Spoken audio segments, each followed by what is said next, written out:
Oh god, the girls are they're wrestling. They're wrestling, they're wrestling.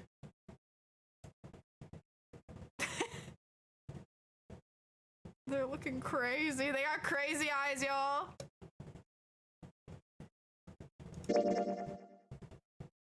They got crazy eyes. All right. All right, let's do this, you guys. I believe we just finished this area, yeah, and now we're like leaving. It unlocked! Good job, Junpei. Good, now we can get going. Come on, what are you guys standing around for? Let's get out of here. I'm curious because this is our first time going through one of the doors, so I'm curious to see what's going to happen now. Come on, Jumpy, let's go. Okay, stop. Don't be weird. Don't be fucking weird. You be saying some weird shit. All right, let's go. Iko. Excuse me. Oh, God. I found it. What'd I find? Oh, another hallway. Come on, It's got open! fucking bars. Who the fuck installed this shit? It's not going to open because you rattled it, you know. Damn it! Look over here. Elevators. And I forget the that buttons. so much of this game is voice acted, but I really enjoy it. Of course they don't work. The Why would power they? must be out here too, just like by the staircase. That leaves this door. That door is blending into the wall too much and I don't trust Well, it. Looks like we don't have any choice. Yeah, Sure does. Oh god, I forgot that guy's name. He named himself Santa. Oh my god. Well then, let's open it. All right, here I go. Alright, let's see. oh, Ooh, so it's a kitchen. the kitchen. What were you expecting? Isn't it obvious? The exit? I was hoping this would be the way out of here. You really think it'd be that easy? Yeah, you're a little silly for that one. Yeah, I know. Still, If we can just Oh, get through okay. this door, we should come out on the other side of that We gotta grate get this light to turn green, I'm sure. No good. Guess that wasn't very constructive. Okay. Alright, assume we're, okay. So we're just gonna have to Anyway, look around let's for take a look. clues. Hey, what's Yes. that? Huh? Oh yeah, I guess I forgot to tell you. I found this a little while ago. It's a map of the Oh, B-deck. right. Let me I think see I that. remember that. see, look. Yes, yes, hold your horses. What did you figure out? This is handy. See, we came in here. Now if we go out there, then we'll be on the other side of the grate. How about that? She's right. We I'll can be get real out through honest there. with you. I can't really read this map, but There we go. Sure. Here, Agreed. you can have it back. Thanks. I believe you. There's a card reader on the right side of the door. And that means the key card is somewhere in here, right? That seems the most likely. All right, we know what we need to do then. Let's get moving. First off, I say we split up and look for clues. Okay. Did this game invent escape rooms before escape rooms were a thing? Just curious. Did it inspire the idea of timed escape rooms? Just curious. Foxy, thank you for the lurk. Thank you. A voucher, it says. Appetizer 9, meat dish 10, soup A, seafood dish F. Okay, that's gonna be important. 9 plates. They're plates for appetizers. Remember, appetizers usually come on square plates. Sure.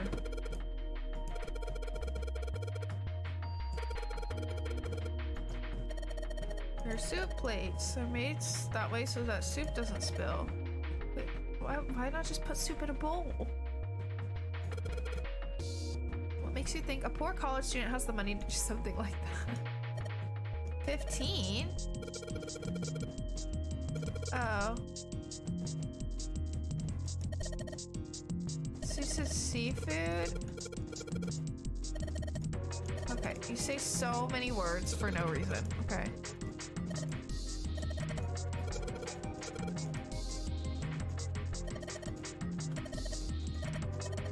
Okay, yep, okay.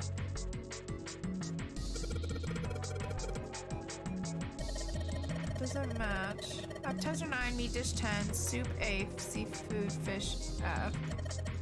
Plates on the table are 9 appetizer, 16 meat, 10 soup, 15 food, seafood. Maybe they're using hexadecimal here. Oh, and hexadecimal is, it's a number system that goes 8, 9, A, B, C, D, E, F, 10, 11. Why? You're familiar with base 10, right? That's the normal system of numbers. Base 10 equivalents for hexadecimal numbers would go like this. A equals 10, B, oh good god, B equals 11, C equals 12, D equals 13, E equals 14, F equals 15. Oh! And 10 equals 16, because 10 becomes 16. Hey! 10 becomes 16 in base 10. I know it sounds strange, but you can think of it as just 6 letters added onto the normal number system after 9. For what reason? For what reason? I don't think I get it, but you know. Under nothing useful. It's the exit. Don't think we can open it. Okay. Tank with a pipe coming out of it. Nothing really special about it.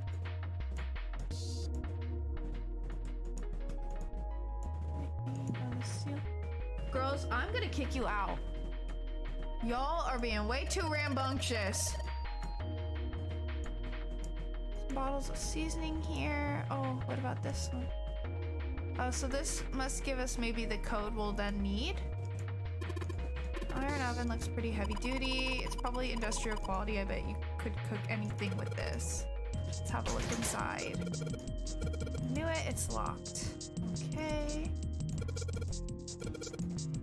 Pressure cooker, I guess. So this is weapons?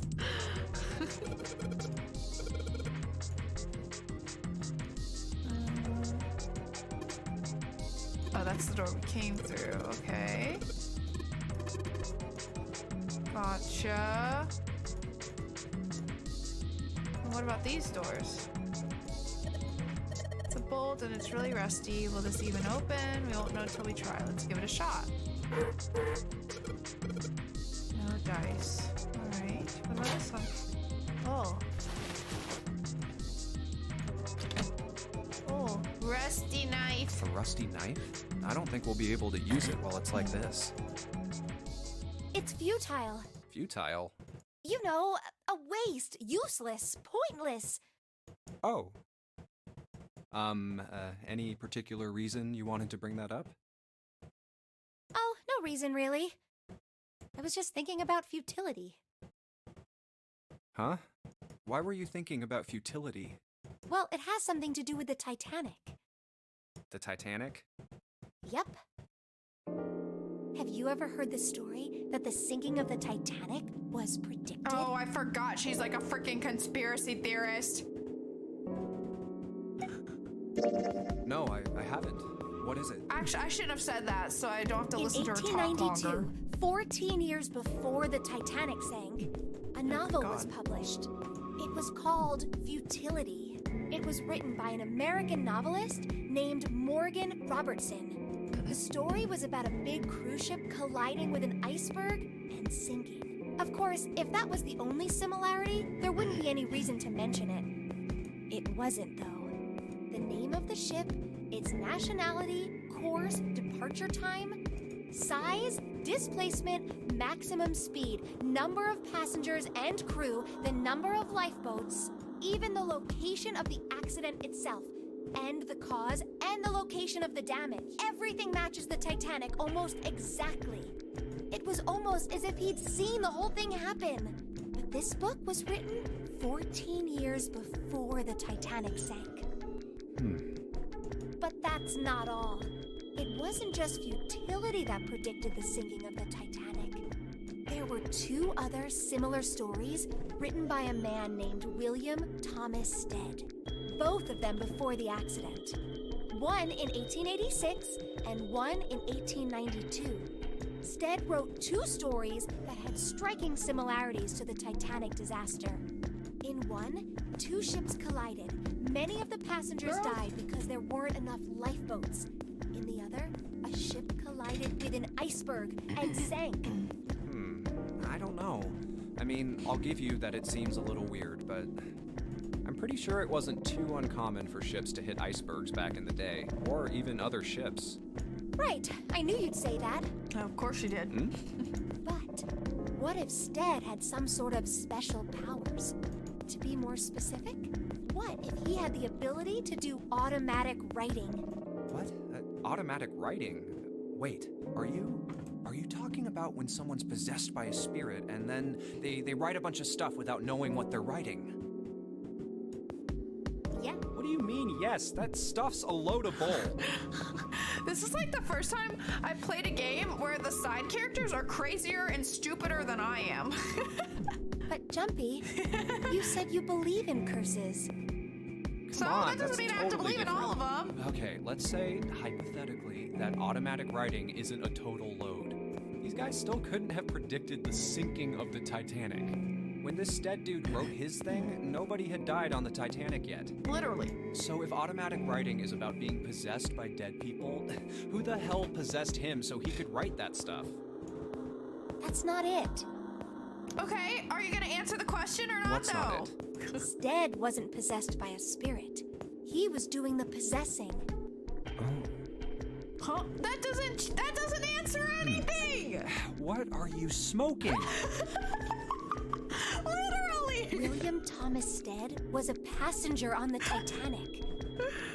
He just wrote down what he saw with his own 20 years before it happened. No. No. Why don't we talk about this some other time, okay? No. Huh? But Come on, let's get back to it. Yeah, you're done. You're done. Good freaking God. You make me tired, woman. Cheese! There's something behind the cheese. What is it? A little green bottle back there. Bottle of oil. Okay. I assume there's not, oh my God.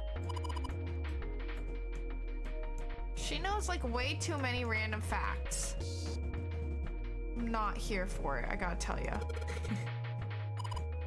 Smoke in an iron barrel. Judging by the rust, it's probably really old. Maybe we shouldn't open it. I don't think it'd be a pretty sight. Oh, so I can't even like move things. Okay. It's empty.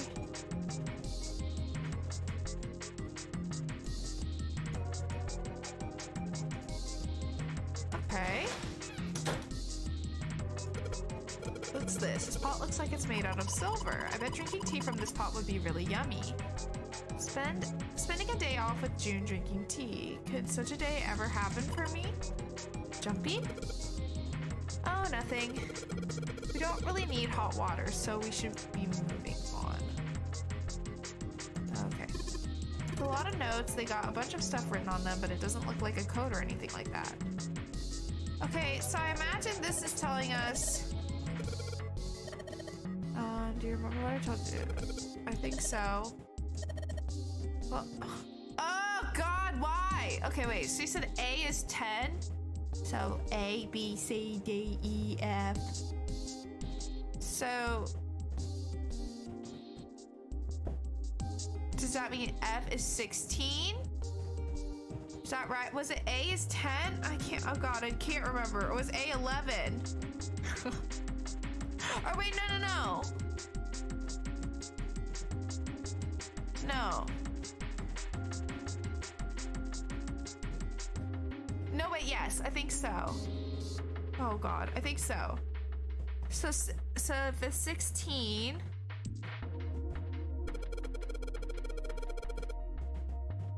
Oh wait, no, it's 15. Oh, so I'm one off. I was one off, okay.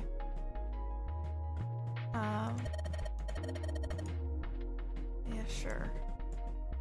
A equals 10, B equals 11, C equals... Okay, yeah, so A, yeah, okay. Okay, I just miscounted that. Okay, then once you hit 16, it's 10, so 10 equals 16.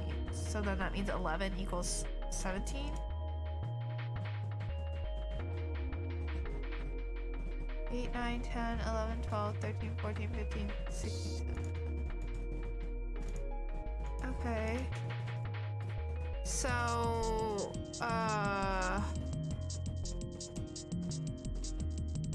there are 9 plates for appetizers. 9 is 9 even in hexadecimal and decimal.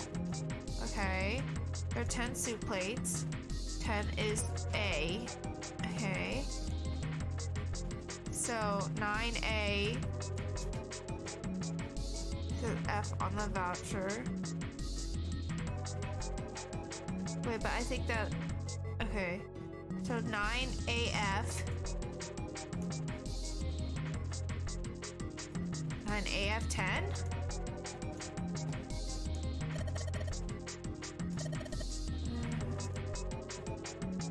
Oh, but that doesn't quite work.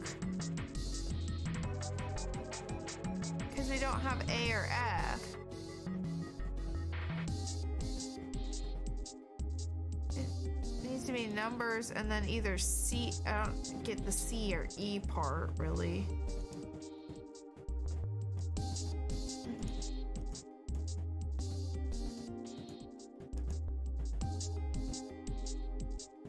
Soup plates. Also, thank you for lurking, Ulti. Did you open the door? Oh, is that a different door?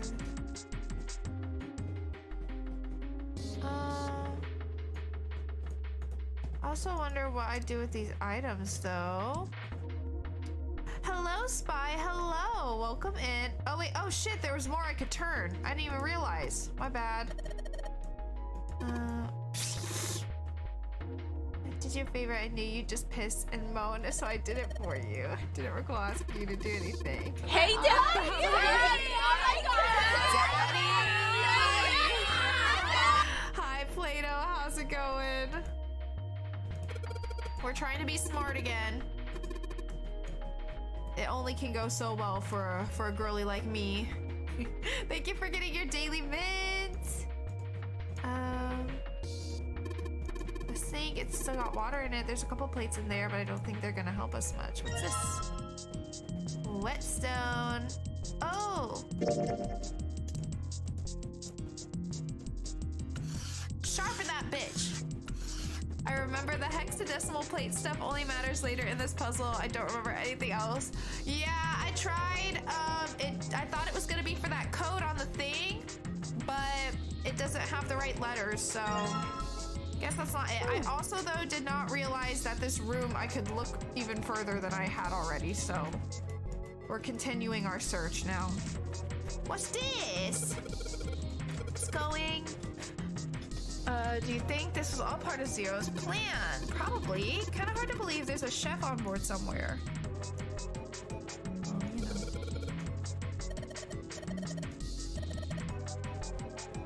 Okay. What a nice dish rack. Love to have that in my kitchen. Okay. Go off, I guess. Oh, wait, there's another thing here. Oh, wait, oh no, never mind. Okay, that's that one we saw before. It's just like at a different angle. Look at my, okay, hold on.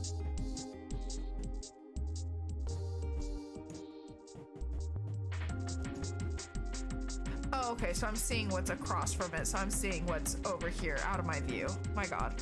Okay, I was like, hello?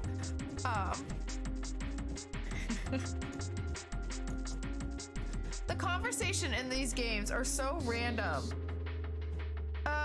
Okay, so we gotta figure out what is relevant to this code we're trying to find here. Is there anything inside any of the trash cans?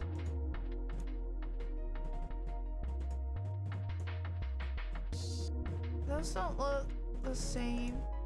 Miss Girls, you're being rambunctious. Yes, I did go in the pantry already and I got the oil. I'm not sure what the oil is for quite yet. Trying to find where that might be good.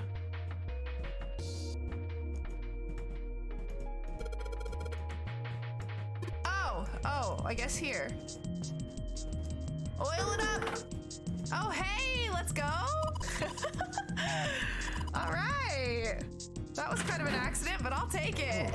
It's cold and what is shit. this place? Are you We're gonna blind? find like a head. It's a freezer. Oh, Really? No way. That's way too cold for me. Are you sure? It's a freezer? I'll freeze solid in sorry. Say but I'm afraid- less. Oh, whoa. It's really cold. Hey, Oh my you God. don't need. You had a fever just a little bit ago. No, my fever's gone now. Okay. Well, just stand quietly in the corner, okay? Oh shit. Uh-oh. Uh-oh. No! Why did it suddenly close? Noises. I forgot they did that. Do you mind doing novel mode? What's the difference? The knob's frozen. But why? It looks like What the do you pipe mean? next The to it pipe burst. broke. Oh. Oh wait, Hey, that's us. Lotus, you're out there, Oh, wait, right? she's out there. Oh, it's just us three in here? What do you want? What's going You mean on? this here? Oh, because it just puts the text up here, is that why? The door won't open. I see. That is probably better, huh? I think I was blocking it some down here.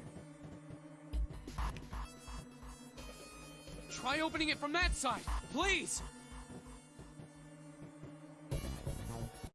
The what?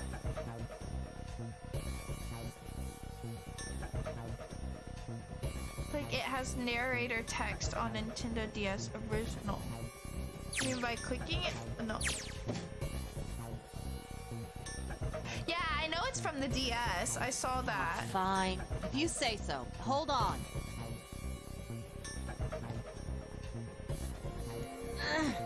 They could hear Lotus on the other side of the door. Clock, bestie, you're doing great. Then the grunting ceased and they could hear light panting as if from exertion. It's no use. It won't budge. Well, you're gonna have to figure something out, bestie. You've got more people in there. You figure it out. What do you mean? We're freezing to death. God damn it. Santa was shaking like a newborn. Why a deer? Why a deer? What? June was hugging herself and shivering violently. Even Junpei, with the heaviest clothes of any of them, was clearly feeling the cold. With every breath they took, they could feel the cold working its way deeper and deeper into their bodies. Anyway, let's find a way out. If we don't get moving, we're gonna be permanent residents. Yeah, no kidding. Two heads are better than none. I'm sure we'll figure something out. Yeah, you're right.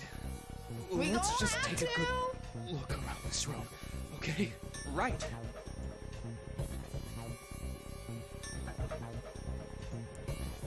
Oh my gosh, ladies, you have got to chill out. Sorry, my cats are being freaking psychos. Hey, come here, come here. Thank you.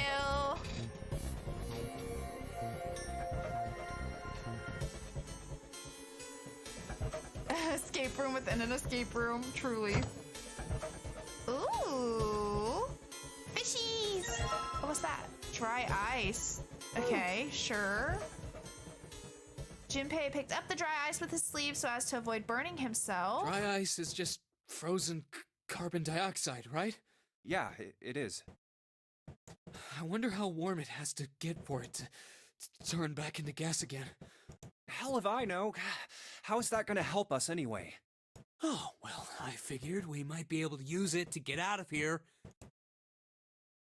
They were about to move on when June spoke up. Carbon dioxide sublimation point is negative 109 degrees. You know all these random freaking, well, maybe not random facts, but how you know, but you always have something to say. She's Any driving me warmer than crazy. that, and it'll turn into gas.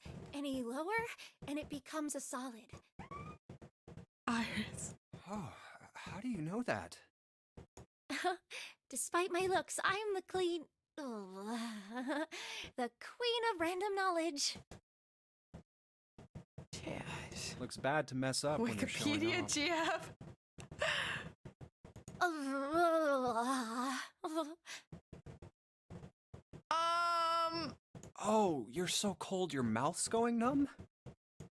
Yeah, that's right.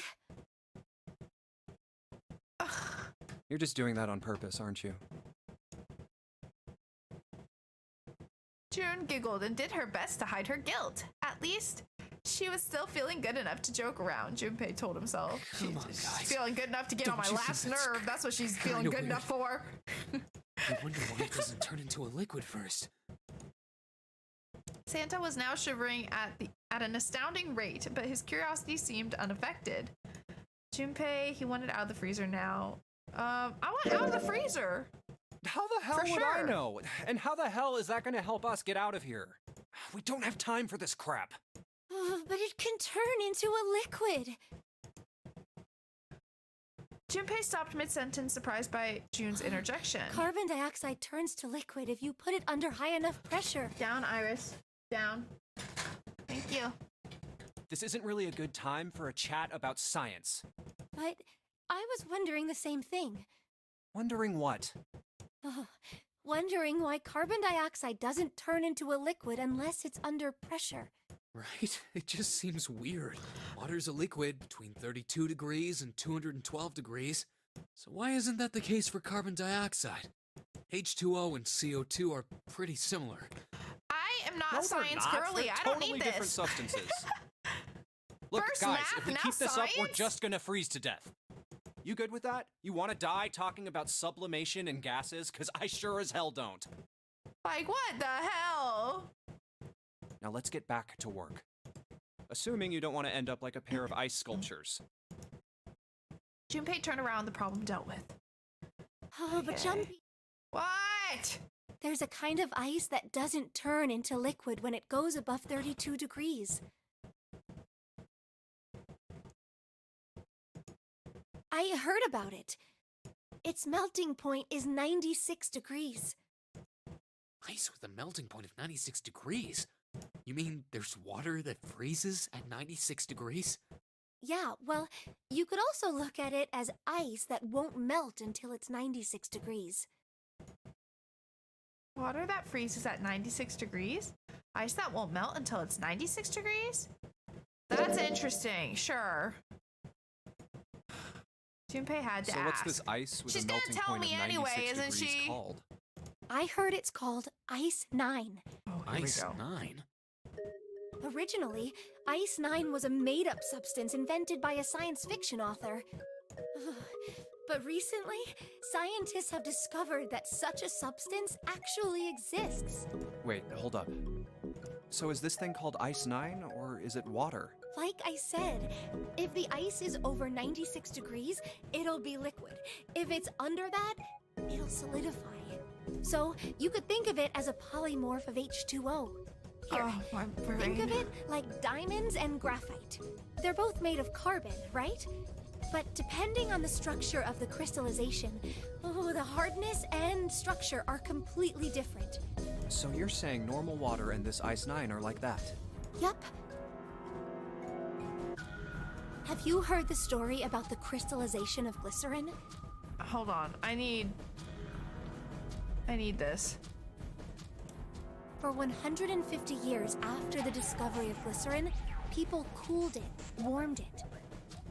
They did all sorts of things to it. But whatever they did, it never crystallized. However, one day in 1920, some glycerin on its way to England by ship was discovered to have crystallized during the trip. Scientists around the world wanted to research this new crystallized form of glycerin and asked for seeds. Oh, a seed is a sample of the original crystallized substance. With a seed crystal, further crystallization of glycerin would be easy. However, something very strange happened. Not only did the glycerin encouraged by seed crystals begin to crystallize, even the samples nearby did, even though they were tightly sealed. And it didn't end there. After that day, it doesn't matter where in the world it is, all glycerin crystallizes naturally when cooled to less than 64 degrees. Before that day, no matter how glycerin was cooled, it refused to crystallize. But once the crystallization had begun, it was almost like, how do I put it? It was almost like all the glycerin in the world was communicating. Communicating in some way that we can't sense. And now it's happening everywhere. Junpei was honestly impressed.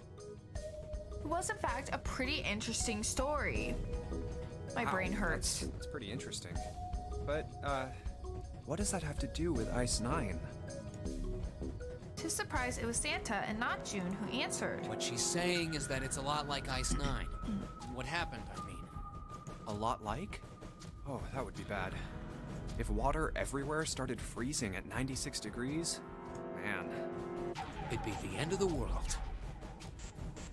Junpei felt that Santa might not be treating the idea of the end of the world with the proper concern. At any rate, we're not gonna have to worry about the end of the world unless we can get out of here pretty damn quick. He do be right. All right, guys. We're going to die. I think that's enough of that. I didn't think we'd get quite this far off topic.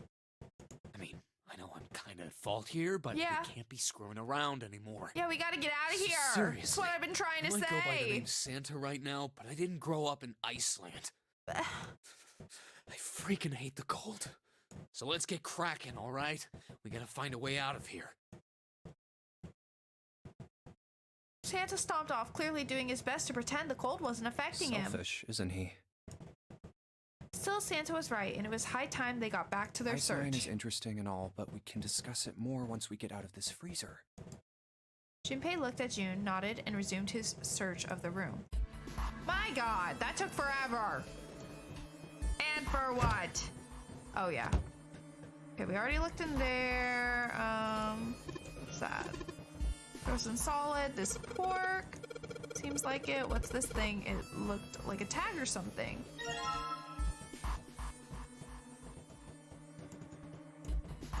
So there's some paper in that meat. I think there's something written on here, but I can't read it like this. If you try to pull it out, it'll probably rip. You need to defrost that. Don't think we're going to be doing that in this room. Everything's frozen. Doesn't look like there's anything else interesting.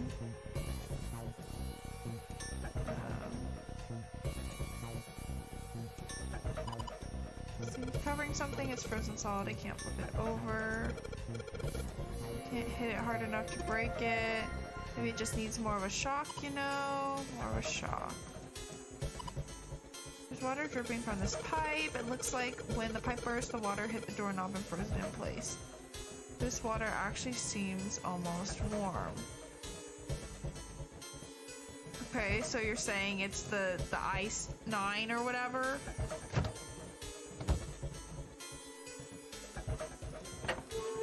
Oh. Sturdy rope. Water bottle. Okay.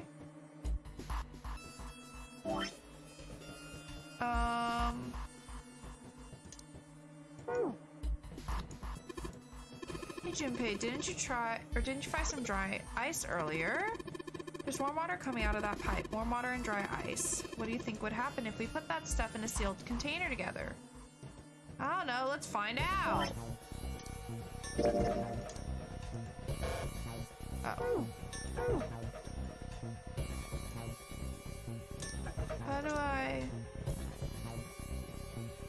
I interact with it though?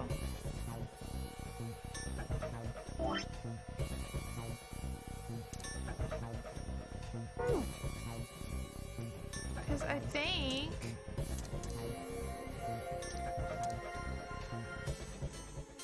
I'm not sure how to get it in there. If I remember correctly, you just click on it while holding the thing. Let's start off by putting the dry ice into the water bottle. But the dry ice is too big. Well, you gotta figure out a way to make it smaller then, don't you, genius? Okay, jeez, rude. Oh.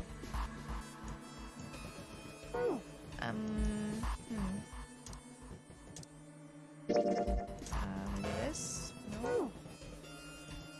Can I not just, like, fucking crush it? The meat? Could you make that stuff cause an explosion if you seal it in something that's airtight? Explode? Yeah, didn't you do that in school? You should never underestimate the power of expanding gas.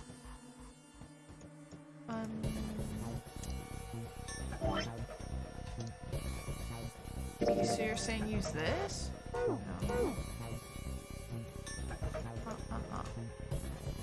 No. Nar.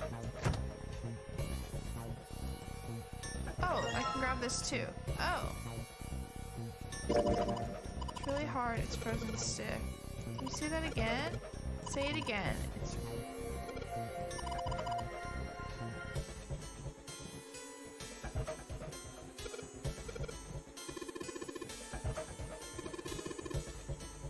Why? Why? Why? Why? That's my only question. Why? This game has such weird dialogue. I don't like it. Why is it so weirdly sexual? Why? There's no reason for it. Okay. Combine with the water. What the fuck? Like, who the fuck wrote this? Who? I want to have a talk with the writer of this game. That's all I'm saying. Okay. Not yet. We're not gonna get a result we want unless you can hook the bottle to the doorknob somehow. Okay. That should be relatively easy with this rope we found. Alright. One water dripped from the ruptured pipe near the door. Put water into the bottle with dry ice. Don't mind it when it's Junpei and Snake. And make sure the lid's closed. Now I just have to put this makeshift bomb on the doorknob. Alright. That's so, I hate that I said that the same as him accidentally. We just need to give it a little, tap. Alright, please no spoilers though, please. The bottle's already about to pop. If we just throw a rock or something at it, it'll go off all on its own. A small rock. Huh. A small... Scattered across it were pieces of dry ice left over from the larger chunk he'd crushed earlier. This ought to do the trick. Yeet it! He pulled a sleeve down over his hand to keep from getting burned and grabbed at the chunk of dry ice. Ah, some dry ice, huh? Not a bad idea. Thanks. I'm just so smart, I know. It was a pretty good size. About as big as a pool ball. Alright guys, stand back. Actually, we should probably hide somewhere. In the ground! Hopefully and not get locked in there. Both Santa and June looked at him with new concern. Where exactly do you expect us to hide, genius? There isn't really anywhere big enough. Yes, there is, in the ground! Yeah, there is. Look, right here. We can hide in there. Junpei pulled open the door to the small cellar. Thank you! Come on, get inside, quick! Santa and June nodded and jumped down into the hole. I like that we didn't think about this part until we're like literally about to set off the bomb. In his hand, he could feel the chill of the frozen carbon dioxide even through his sleeve. He tightened his grip, took aim, and prepared to throw. All right, here I go. Yeet it! 3, 4, 5. You're counting the wrong way. Why? Yeah, why? That is a really sad excuse for a joke. Okay, Sorry. just throw the ice! All right, throw the the wheel ice! Yes, whenever you're ready. Just God throw the damn damn it! thing. Literally, All right, just throw here I it! go. 3, My God! 2, 1. I know, Fee. That's what I'm saying. Junpei threw the chunk of dry ice as hard as he could. With the same motion, he ducked down into the cellar with Santa and June, just as... Boom!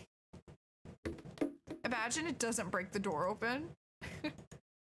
Junpei leapt up out of the cellar and ran to the door. Jumpy! The ice on the door! Is it gone? Yeah, it's gone. The blast must have shattered it. Yes. All right. Let's see if it opens. Junpei grabbed the knob and pushed with all his might. Yay! But where's Lotus? The door gave way easily, and all three of them tumbled out of the freezer at once. Hooray! We're out! June, relieved, collapsed onto the floor. Move! Damn! Santa shoved past Junpei and ran straight to the grill, which he immediately grabbed. Oh, god damn it! Hot, hot, hot, hot, hot, hot, hot! Fuck! Oh, you stupid! He proceeded to kick the grill in a futile but amazing fit of rage. Well, you Or did amusing. just grab the grill. What did you think would happen? Literal. These people Hey, are so stupid. where's Lotus? Hello? Yeah, where's Lotus? Took Junpei only a moment to find her. She was sitting on the counter, idly scratching her chest. Welcome back. I was starting to get tired of waiting for you guys. Thanks for all your help. With a great yawn, Lotus lowered herself off from the counter. Junpei clenched his teeth and walked toward her. What were you doing? What do you mean, what was I doing? I was waiting. We were gonna die. Oh, yeah? But you didn't. So everything worked out all right, didn't it? What the hell? Oh my god. Just kidding. It might not look like it, but I was really worried.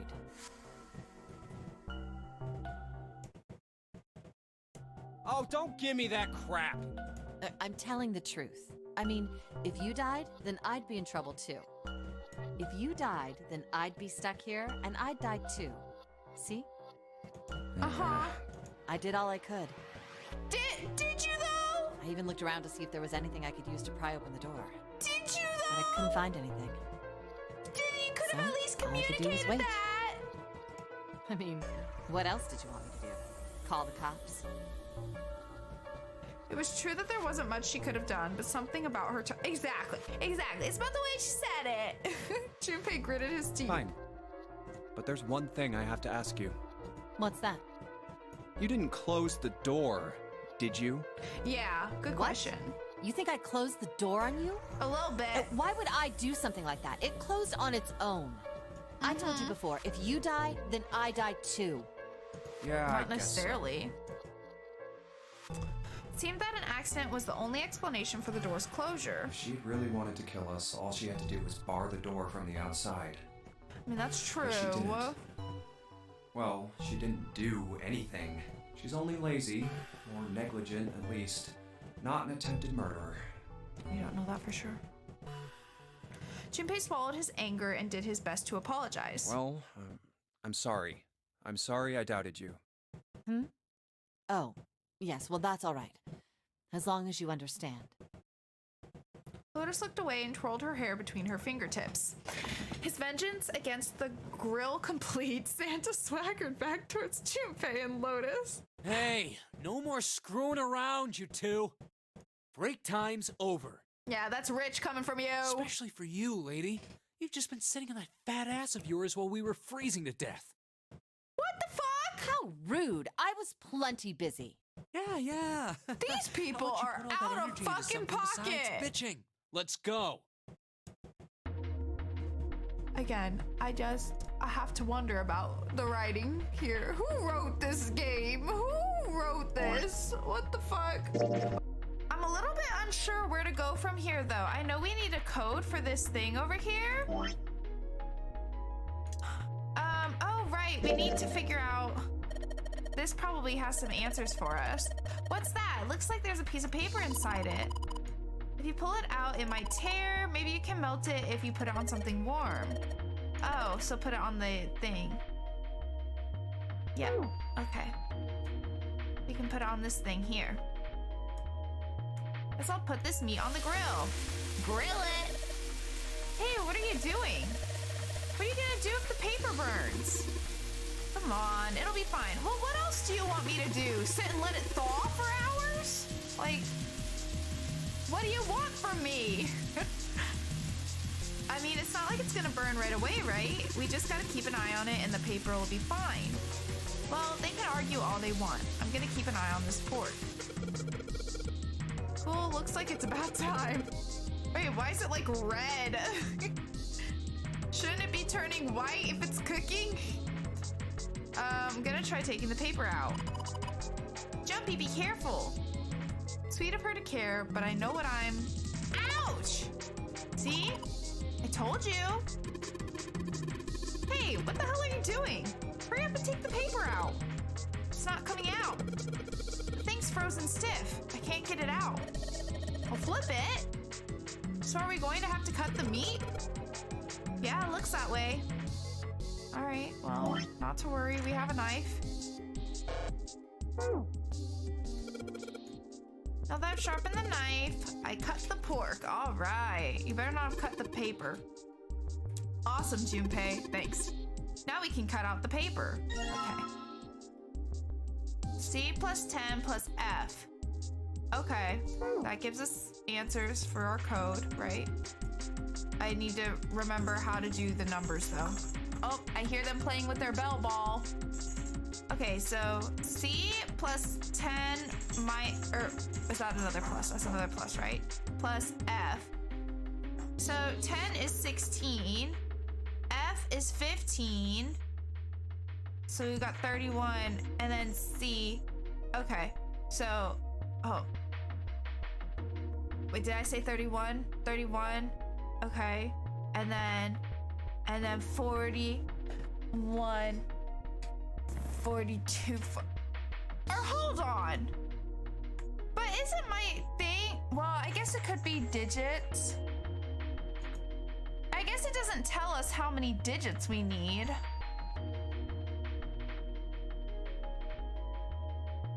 No.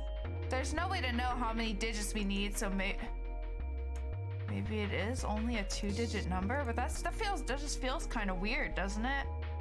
But I guess we can try it. Okay, so, right, so 15 and 16, 30, 31, and then, yes. 31, 41, 42, 43. Okay. I guess we'll try 43. This is probably what you're supposed to use to enter the password. Maybe if you put in the right number, it'll open the oven door. Okay, hurry up before I forget the number. Yeah. Okay. I think E is for enter and C is for clearing. Okay. So basically, when I'm ready to submit my answer, I press E. If I screw up, I just press C. Okay. I think I said 43, right? Woo! Sounds like metal's falling. Well, I guess that went well. Open her up. The door opened. Good job, Jumpy. A Saturn key card. Okay, cool, I guess. And I suppose we use that here. Woohoo! Let's go! I think it's unlocked now. You did it, Jumpy. Let's get out of here. Let's go. What could possibly be next?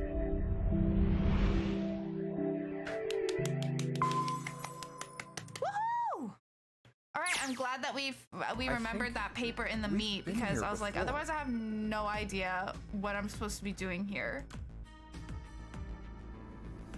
A metal grate stretched from wall to wall.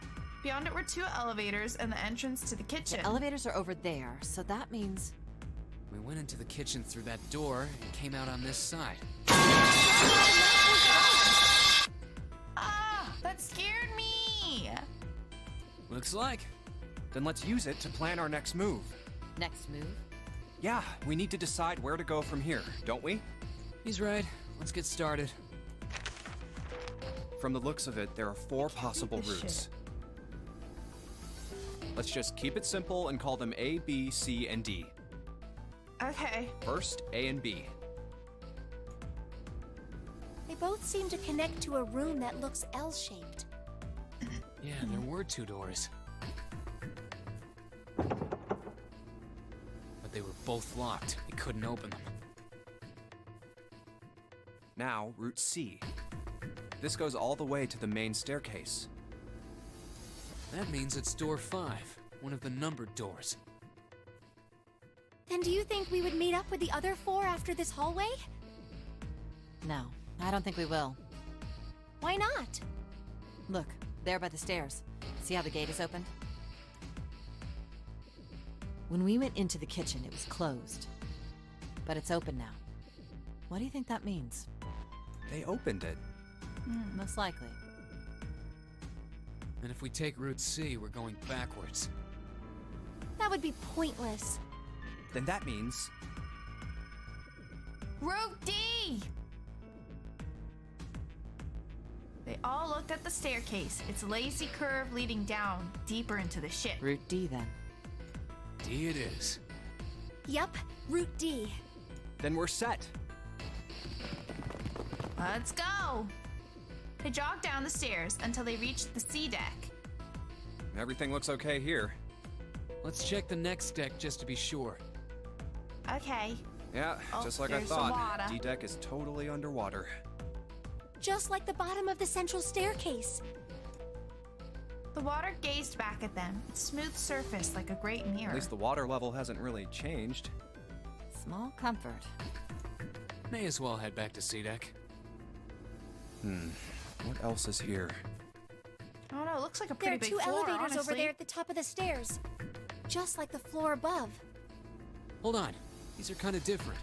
See? There's a card reader on the side. Oh?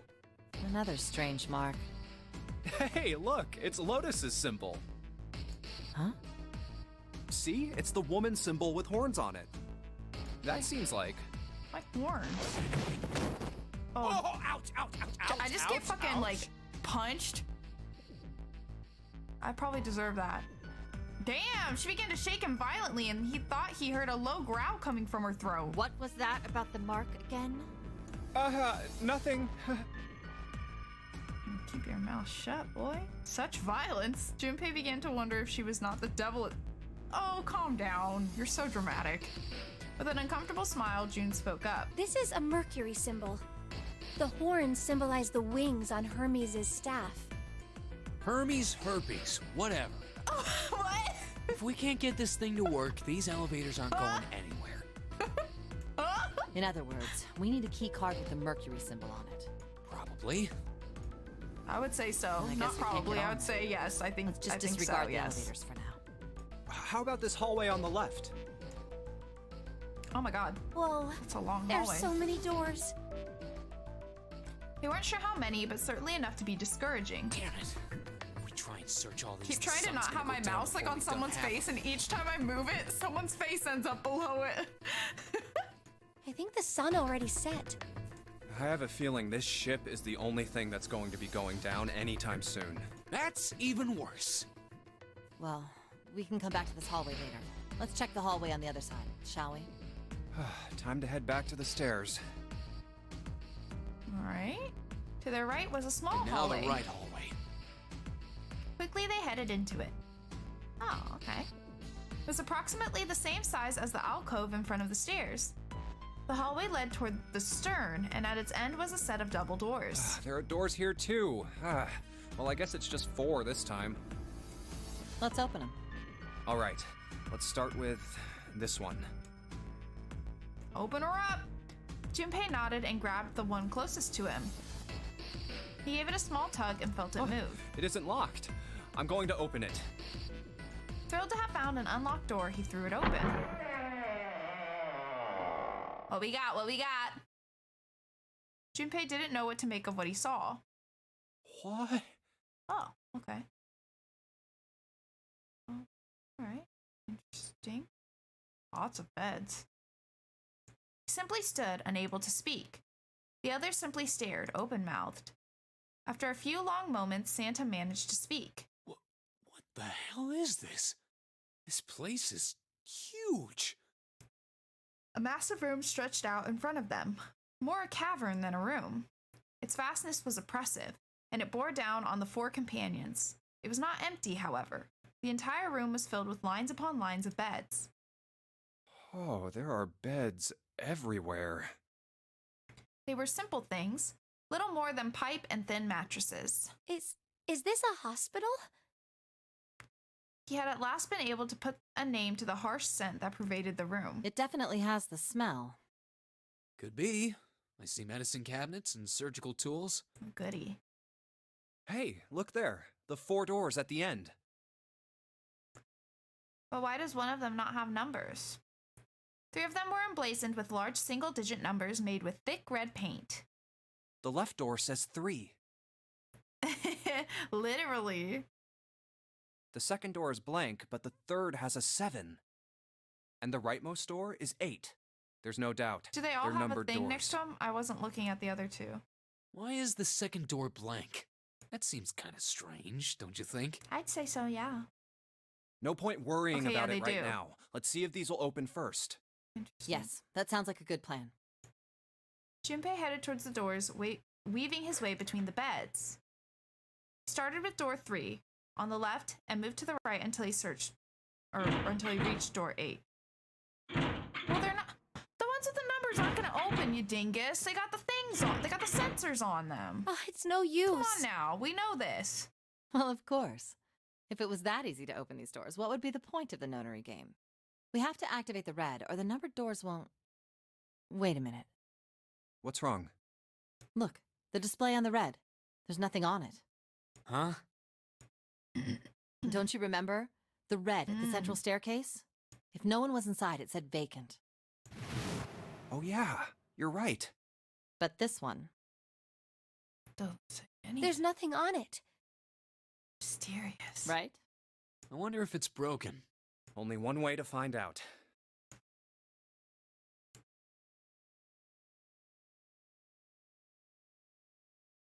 It's not responding. All 4 took turns placing their hands over the red, but it refused to respond. They pulled at the lever, and still it did nothing. As they soon discovered, it wasn't only the red for the door 8 that was behaving strangely. How about the red on door 7? And door 3? None of them are working. What does it mean? I We knew must it. have to do something to, broken. activate them, right? That would make sense, I guess. Not that I know how the fuck we're gonna do that. Zero sure sucks at maintenance. No, that's impossible. You really think Zero, who prepared all of this, would make such a stupid, simple mistake? Maybe, but that doesn't explain why this thing ain't working. It was at that moment that they heard a voice from behind them. I believe the bottom of the device has been removed. Oh. Snake! They spun around to see. Snake! But it was more than just Snake. Ace! Clover! 7! Although they were glad to see one another, it wasn't terribly surprising that they had. If it had been the other party who'd opened the gate in the front of the kitchen, it wasn't unreasonable that they'd bump into one another eventually. The rest of Snake's team, however, did look rather surprised. Ow! How did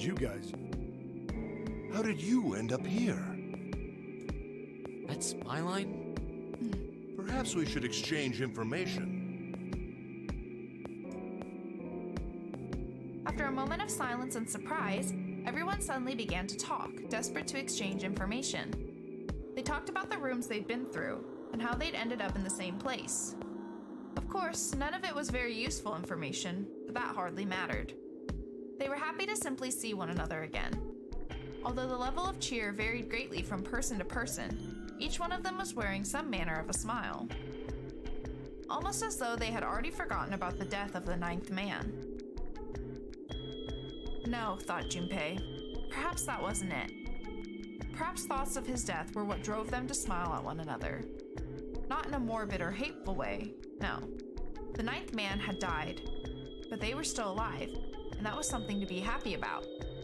Sort of simple, uncomplicated joy, Junpei thought. The joy of being alive. Still alive. Felt sorry for the 9th man, but more than anything, Junpei was just happy to be alive. Fair enough. There you have it. Our half of the story. His part finished, Ace fell silent. For a moment, Junpei was silent in thought. Then he spoke. Okay, let me see if I got all this straight. When you guys got here, the bases for the Reds were already gone. And you looked all over this room, but you couldn't find anything. So you figured that there might be something in the hallway with all the doors. So you went and had a look? Yeah. And while you were looking around, you heard voices. Oh, that's not terrifying. So you followed the voices and came back here. Indeed. And our that was voices. how we Okay. found you. Never mind. Why don't we check those 3 Reds again, just in case? You're right. Huh. There's a long, thin gap on the bottom. I think it's a slot for something. Probably. Oh, oops. Well, this isn't good. If the red is inactive, we can't keep going. Well, what about that hallway over there? Isn't there anywhere else we can go? No, there isn't. There are plenty more hospital rooms, but nothing else. Hospital rooms. That's what's behind all those doors? Yes. There are a number of individual rooms in addition to this large one. There was a door at the end of the hallway, but it was locked. There was an astrological symbol engraved near the keyhole, however. I was able to get a good feel of it. I believe it was the symbol of Jupiter. Okay, so Mercury and Jupiter. Not again. Those goddamn things are everywhere. I wonder what they all mean. For a moment, everyone was silent, deep in thought. While we're asking what things mean, what's the deal with this room? I mean, I thought this was a cruise ship, but I can't imagine a cruise ship would have a hospital like this. That's true, that's true. Of all people, it was Seven who answered, and with calm confidence. Well, I figure it's probably a hospital ship. Chances are it's the Gigantic. The Gigantic? Junpei looked confused. So did everyone else. What is this gigantic? Seven knit his brows for a moment, then began to explain. The Gigantic. She was a sister ship to the Titanic, built in the early 20th century. Actually, the Titanic had 2 sister ships, and they looked exactly the same. The Gigantic was said to be one of them. They intended to make her a passenger liner like the Titanic, but World War I began soon after the ship launched. The British Navy took her over and made her a hospital ship. It was the fucking bang. At some point during the war, the Gigantic was damaged by a German mine in the Aegean Sea. She ran aground afterwards, so she didn't end up sunk. Oh, sorry. Just a sec.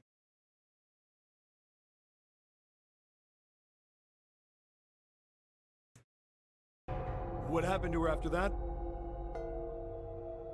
One theory going around is that a man named Lord Gordain bought her. Seemed like he'd been one of the few to survive the Titanic sinking. That trauma turned him into some kind of obsessive collector of all things related to the Titanic. Soon enough, the guy wanted the Titanic itself.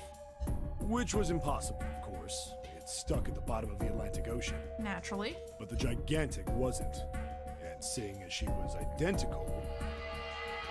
So you're saying this Lord Gordain bought this ship? Yeah, at least I think I am. That's impossible. No way we're in some boat that's almost 100 years old. Pipe down, just pay attention. What, that's it? Well, have you got any proof? Proof? Proof that this ship is really the Gigantic. Well, this ship's got stuff that's like the Titanic and a hospital ship. So, I just figured... Oh, for goodness. Don't tell me that's your only reason. No, I've got more. Like? Well, I mean... Seven looked around desperately, doing anything to avoid meeting Lotus's piercing stare. He scratched his head for a moment, then gave up. Finally, he opened his mouth. I don't know. Lotus sighed and shook her I head. guess your memory isn't back yet, is it? Yeah, sorry about that. Hey! Whoa, wait a minute. Memory isn't back? Junpei was, he felt, legitimately shocked by what seemed to be new and very important information. Everyone else, however, seemed unimpressed. In fact, they all looked at Junpei as though he had said something very strange. Yeah. Your point being? He decided to revise his attitude for the next question. Was I the only one that didn't know? I did join everyone late. Phew!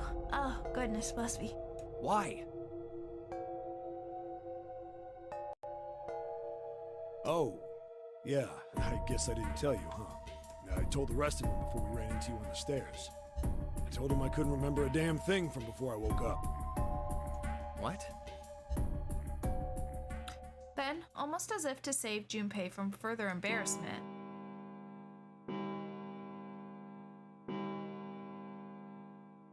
a bell began to ring from far away. Huh.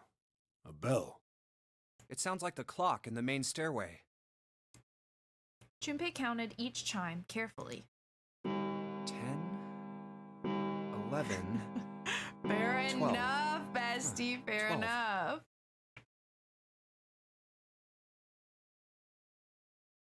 It's I midnight. can't remember most things.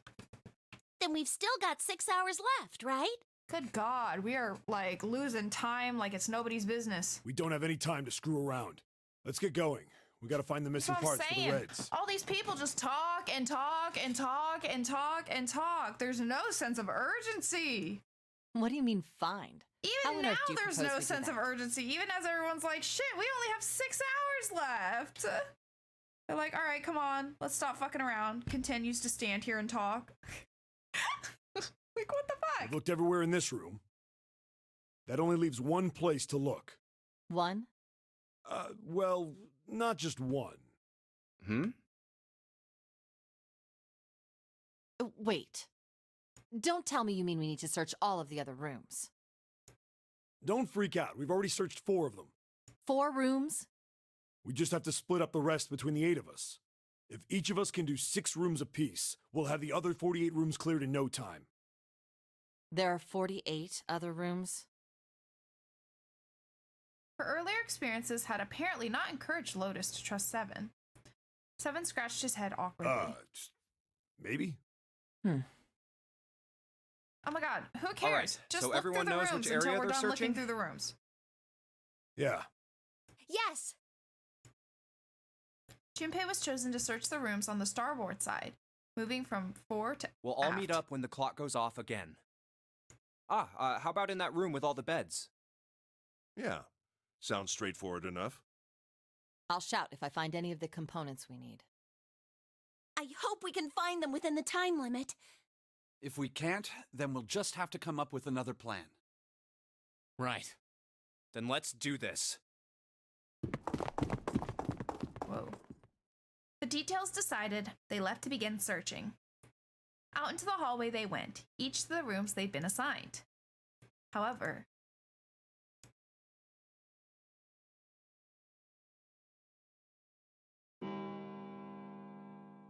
from far away, Junpei heard the bell ring. Did so only once. It was 1 a.m. It's 1. I better get back to the Oh, others. so we're not even looking through those rooms. I thought we were gonna, like, actually look through them.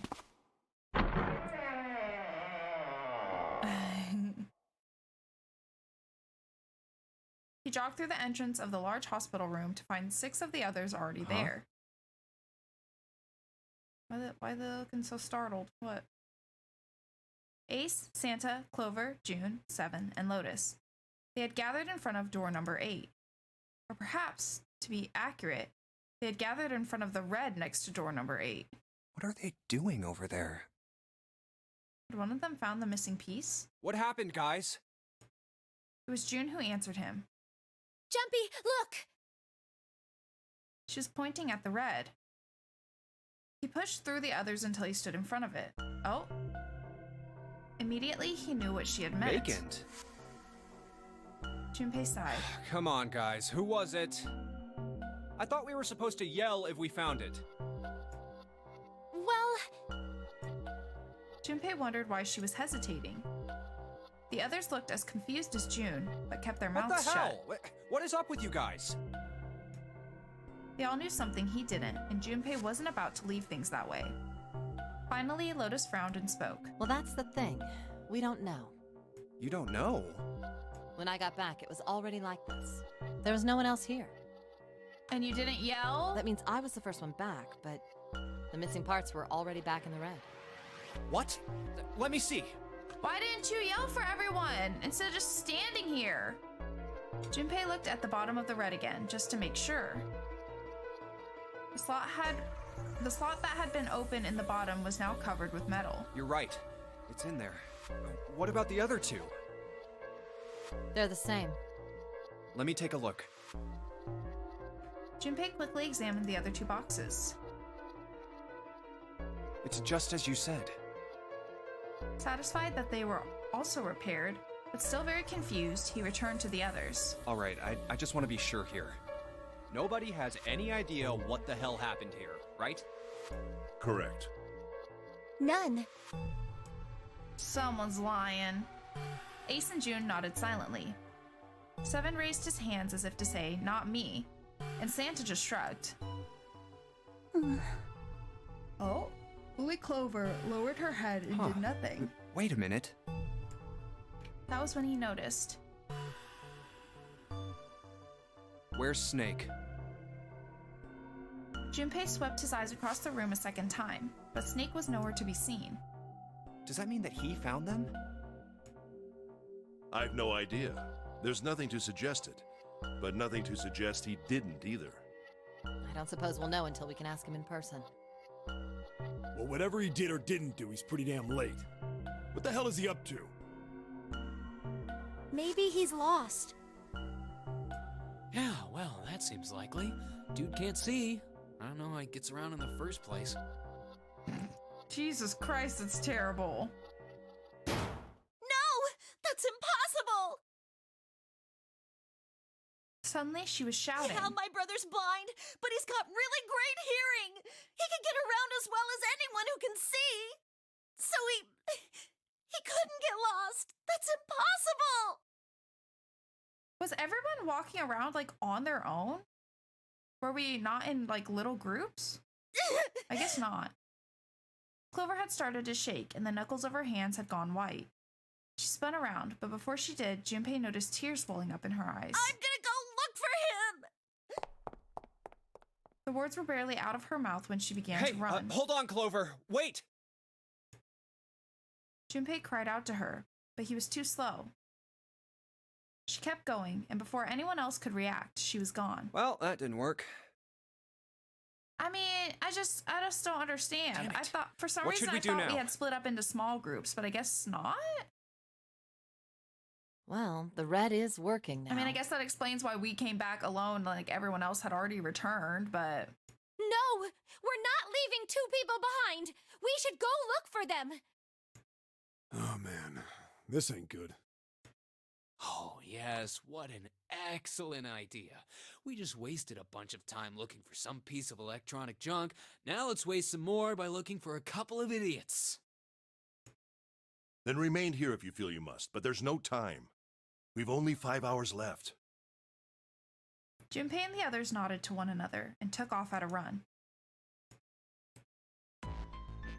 In front of the stairs that led to B deck, they decided to split up. Let's split up. All right, I'll take this direction. Then I shall look that way. I'll be over here. See you all later. Soon, only two of them were left. Oh my god, not this freak. Those two were Junpei and June, who had been a few steps behind the others. All right, we should go too. Yes, let's go! But where should we start? Let's see. Casino, the first class cabin, hallway with all the rooms, back at the large hospital room. I guess it's just How a about the casino I don't know. on B deck? Okay, let's go, Jumpy. They took off the stairs, or they took off up the stairs at a run. Before they knew it, they were there. So was Lotus. She was leaning against the wall, examining her nails. Hey, what do you think Classic. you're doing? She glanced up at him, unimpressed. Isn't it obvious? I'm looking for Snake. I'm just not seeing it. Really? Maybe you need to look harder. I don't think that's the problem. Oh, by the way, I've got a proposal for you two. Care to hear it? What? What is it? Well, I don't like to beat around the bush, so I'll get right to it. Why don't we team up? Team up? Yeah. What? You need me to explain it to you? You seem like the literal worst teammate ever. You do nothing. You I'm help. saying, You why do don't not we help go at through all. a numbered door? Even if we wanted to, that's impossible. Why? Jumpy's bracelet number is 5, mine is 6, and yours is 8. Our digital route would be 1. Thank you. But Thank there's you for no displaying number that for 1 me. door in the large hospital room. The only doors there are 3, 7, and 8. Then we add another person. Huh? Who? What? Isn't that easy? 7. Oh, if we add 7, 5 plus 6 plus 8 plus 7 equals 26. So unhinged. The digital root of 26, 2 plus 6 equals 8. Then the 4 of them could go through the number 8 door, but Wait a minute. What about the other 4? Ace, Snake, Santa, and Clover. Well, why don't you add them up? they seem like some of the most competent people. That was simple 1 enough. plus 2 plus 3 plus 4 equals 10. And 1 plus 0 equals 1. The digital root for those 4 would be 1. That's right. So they get stuck. And you know the number 1 door isn't in the big hospital room, right? Of course I know that. No! Are you saying you'd leave them behind? You lost me after digital room. Of course not. What kind of woman do you think I am? Once we get off the ship, we could come back and rescue them, couldn't we? No, there's a time limit, Then you we ding wouldn't dong. really be leaving them behind. Don't try to lie to us. I don't think you do anything of the sort. Really? Why do you think that? You remember, don't you? We have less than 5 hours left. Even if we manage to escape, there's no way we could come back to rescue them in less than 5 hours. Well, you never know until you try. No. No, you're not thinking this through. Even if we brought 7 with us, we wouldn't be able to get off the ship. Plus, you have no idea what doors lie ahead, and that you can't guarantee that we'd be able to get through whatever doors lie ahead with the numbers we have. It's better The to 4 keep of us everyone couldn't together. open door 9. Have all the options. It is hidden, but an exit can be found. Seek a way out. Seek a door that carries a 9. Yeah, that's right. The digital route for the 4 of us would be 8, so we'd have to add Ace to make 9. That's right. Unless we bring Ace too, we'll be stuck.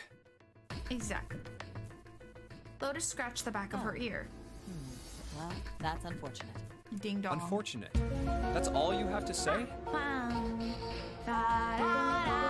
Hi, Reno. How's it going? I hope you're having a good day.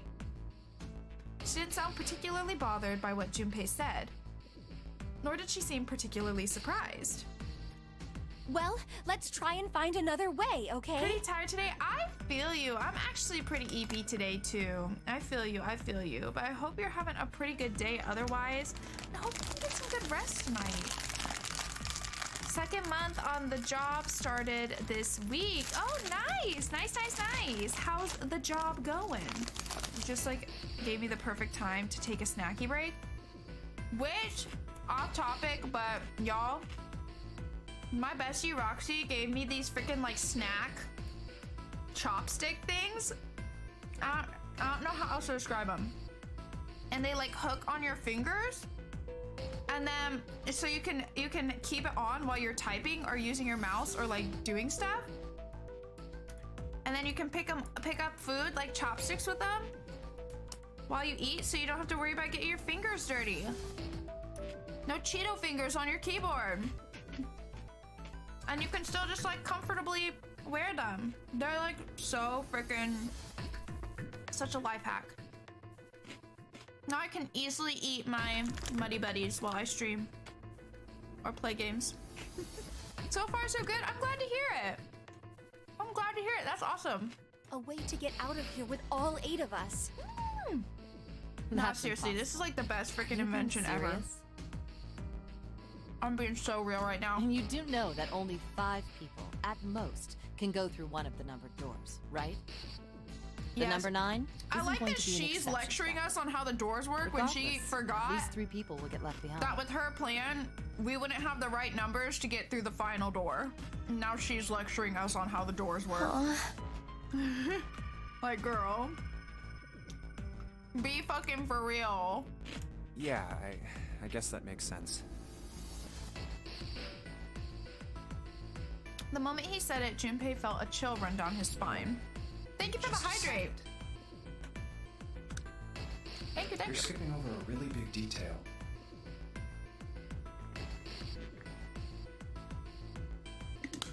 Alright, so yes, what she said was true, but how Lotus could remain so cavalier about so terrifying a prospect was beyond him. Is that really okay? No. That means 3 people will die in the end. Are you okay with that? I mean, I'm not okay with it, but I don't know if there's a solution to it. You know what I mean? Lotus's forehead furrowed. You think I could have a moment alone? There's some things I need to think about. Okay. You go ahead. You go ahead, bestie. Junpei and June turned and began walking away from It Lotus. didn't turn out to be a very pleasant conversation. Sure Yeah. didn't. Junpei's heart felt heavy and his steps sluggish. But he told himself, pessimism would get them nowhere. Well, regardless, So he forced himself to smile and turned to let's June. just focus on finding Snake for now, okay? Yes, you're right. We can think about those other things later. Yeah. Yeah, we'll cross that bridge when we get there. Because we don't even know that we'll get there. Junpei nodded. All right. Where should we go next?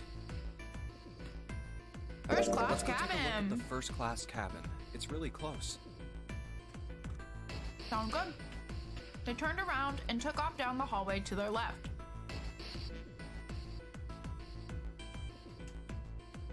Outside of the first class cabin, they found Clover. She was standing in front of the wall. She was staring at a meaningless point on the wall, her eyes blank. Why is everyone just standing around doing nothing? Are you Oh my alright? god, it's driving me freaking insane. He did his best to sound friendly, but Clover didn't respond. Look, I know you're really worried, but He could think of no words to say that didn't sound hollow and fake. Junpei hesitated. Clover was so consumed by worry and fear that Junpei feared it would crush her. Her actions didn't surprise him. She had suddenly lost her brother, who she seemed to have been very close to. Alone. Her voice was thin and barely audible. Alone. I said leave me alone! Okay, all you were saying was lone. Didn't know if you were trying to get out alone or what. Jeez.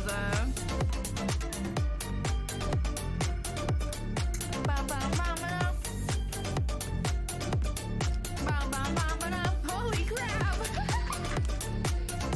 Holy crap is right. You know what? I think Clover just needed a crab rave. Good call, Bad. Good call. Thank you for getting your daily mint. You're so annoying! Just go away and leave me alone! Just looking at you guys is pissing me off! Okay, fine. Go away, okay? Just go somewhere else! Stop bothering me! Yo, bitch, listen. Listen, bitch, this is the last time I'm empathetic towards you if you're gonna talk to me like that in this high-stress situation. We're all stressed out and worried about dying, okay? And it's not my fault your brother went missing. He's probably fine somewhere or otherwise somehow involved because I don't trust any of y'all. And I do not deserve to be yelled at when all I'm doing is trying to help you find your brother. Oh my god, it's truly the audacity. It's truly the audacity. Yell at me? The hell? Also, thank you for the pat, Bad. Thank you. Such anger and hate. June's eyes had gone wide with surprise as well. Why are you still here? Oh my god! Did you hear me? Bitch. Bitch, I'm gonna punch you in the mouth. I'm so serious right now. Huh? Fine, forget it. If you aren't gonna leave, then I'll just... All right, let's go, June. Yeah. She's like, okay. For once, June is seeming less crazy. They turned and left Clover. As they did, Junpei glanced back over his shoulder to see Clover wiping tears from her face. Girl, you're self-sabotaging. You had people here willing to help you. You're pushing them away. Especially, what goes on? Clover had driven home the misery of their situation, but Junpei told himself that getting depressed would get him nowhere but depressed. We That's really true. need to find That's true. Snake, for Clover's sake.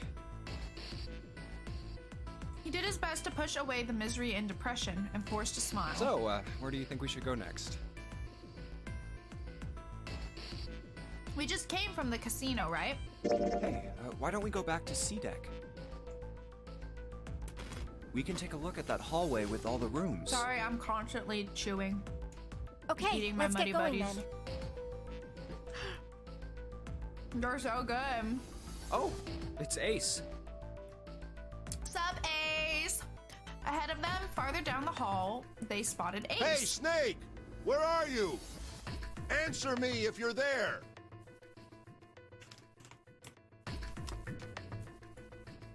What should Junpei do?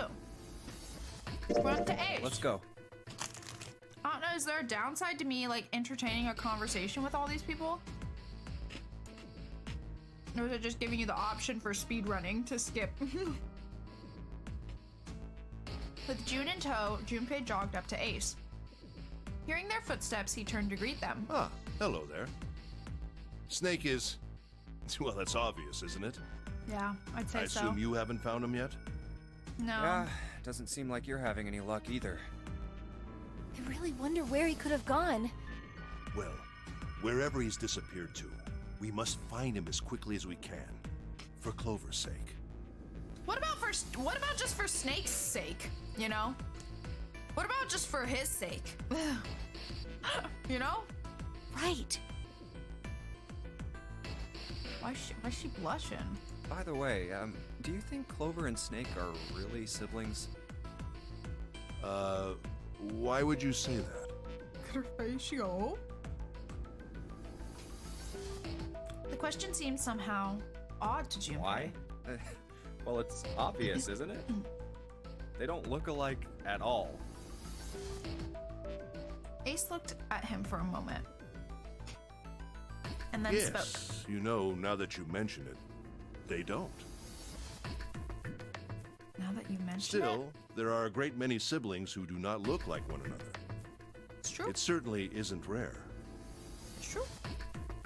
Junpei wasn't sure why, or even if he was seeing what he thought he was, but he could have sworn that Ace's face tightened as he spoke. At any rate, we really must find Snake as soon as possible. The clock is ticking. We really can't afford to waste any time. Very well. Let's get back to the search, shall we? You can leave this area to me. All right. Let's go, Jumpy. The area with like a million billion rooms? Sure, let's leave it to one person. Good idea. At June's urging, they left. They found themselves back at the stairs, but Junpei's mind was in turmoil. Something about that was... I'll think on it later. Literally everyone is sus, Like Junpei. Ace said, finding Snake is our top priority. Junpei did his best to clear his mind. All right, where should we go next? So it lets me go back to those, but I guess I'll go back to the large hospital Why don't we go back to room? the big hospital room? Okay, let's go then. They turned and headed back to the large hospital room. Hey, wait, that's... Oh. I was gonna say, where's Santa?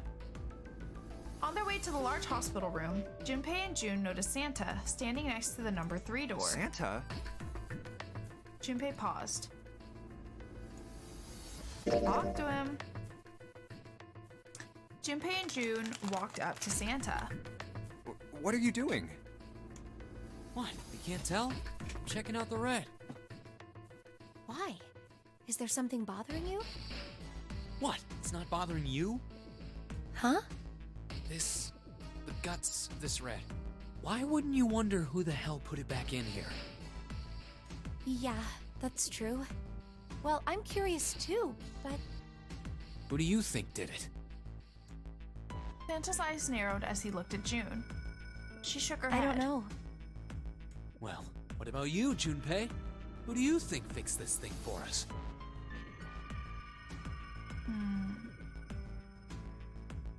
I think it has to be one of us. I mean, Lotus admitted that she was the first to come back and it was like that. But at the same time, I don't feel like... I don't know if I believe that Lotus is like behind things necessarily. Like she's definitely lazy and not helpful. I would almost more so venture to say Snake did it and then something maybe happened to him after he repaired it. You know, not necessarily that he did it and did something bad, but that he like repaired it and then either got by Zero or I don't know, something happened, you know? Well, it seems like it would have to be Snake, wouldn't it? Maybe he got back here before any of us. He found the parts somewhere, put them back, and then went through one of the numbered doors. No, that's not possible. You have to authenticate with at least 3 people, or the red won't open the door. Did that one time for the guy that got... Oh wait, never mind, that's not true. That guy went in there but then closed the doors without letting the others in. There's no way a single person could get through there by themselves. Yeah, I guess you're right. Well, I'm not saying he went through the door. It was a stupid mistake and Junpei knew it. Why had he made such a foolish miscalculation? And how had Santa noticed it so quickly? Perhaps he just wasn't as clever as he used to be. Junpei shook his head sadly. So, in other words, one of us is the person who fixed the red. Santa grinned. Bingo! We have a winner. But Except if that's they listed true, Zero before, and Zero isn't one of us. then the person who did it doesn't want the rest of us to know that they fixed it. Yeah, But why? no idea. Maybe if they come clean on that, it means we'd find out something else. Something bad. Something bad? Dunno. But whatever it is, it's gotta be worth hiding. Of course, it could have something to do with Snake's disappearance. You think maybe they did something to Snake? Yeah. Junpei stared at Santa. There was something about him that made Junpei wary. At first, he'd assumed the other man wasn't terribly clever, but Junpei was beginning to think he would need to reevaluate that assessment. When Santa spoke again, his voice was Look, if quiet. you trust anybody in this game, you're gonna lose. You gotta be careful. The person you trust the most could turn out to be the one who stabs you in the back. It's true. And also, the belief I have. With that depressing suggestion, he turned and quietly That's walked that, away. I guess.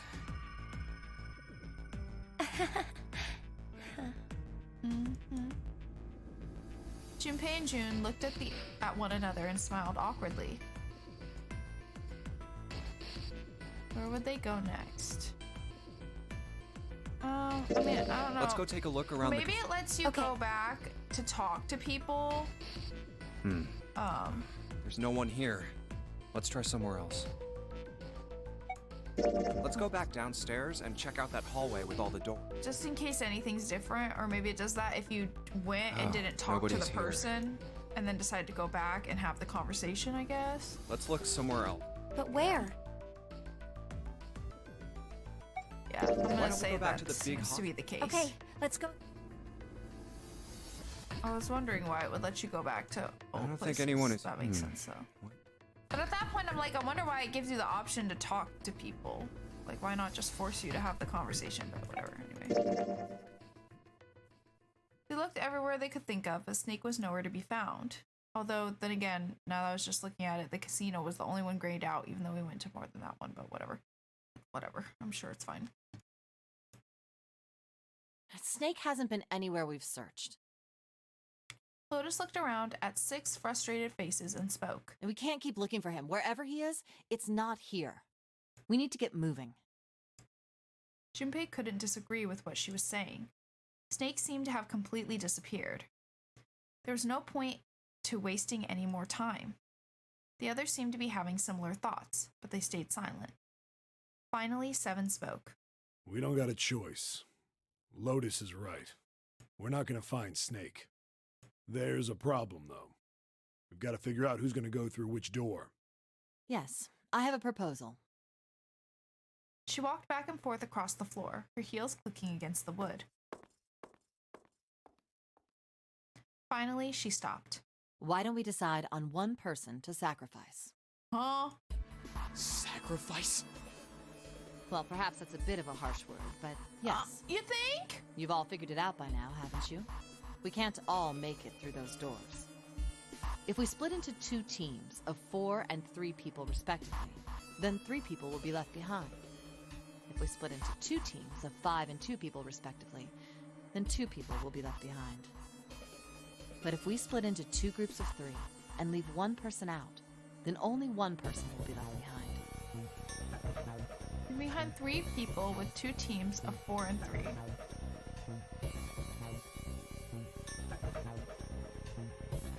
I don't know. Are they trying to make me do the math and she might be just spewing bullshit?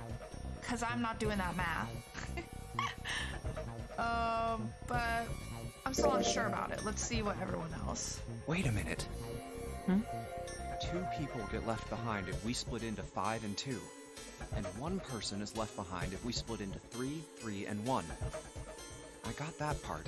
You can't go through the numbered doors with any less than 3 people.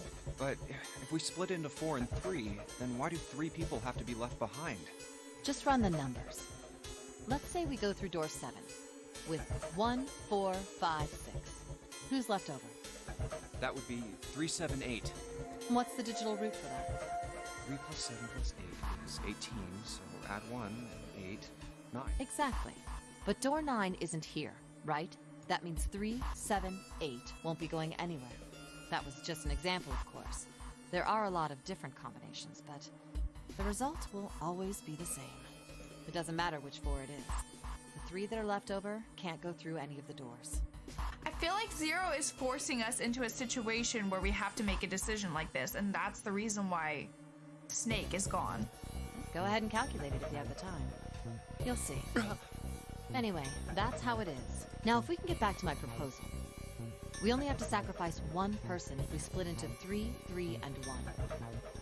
When Seven spoke, his voice was strained. Then you're saying we gotta decide who's gonna stay behind. Yes, we do. Given our circumstances, it's logically and morally the best solution.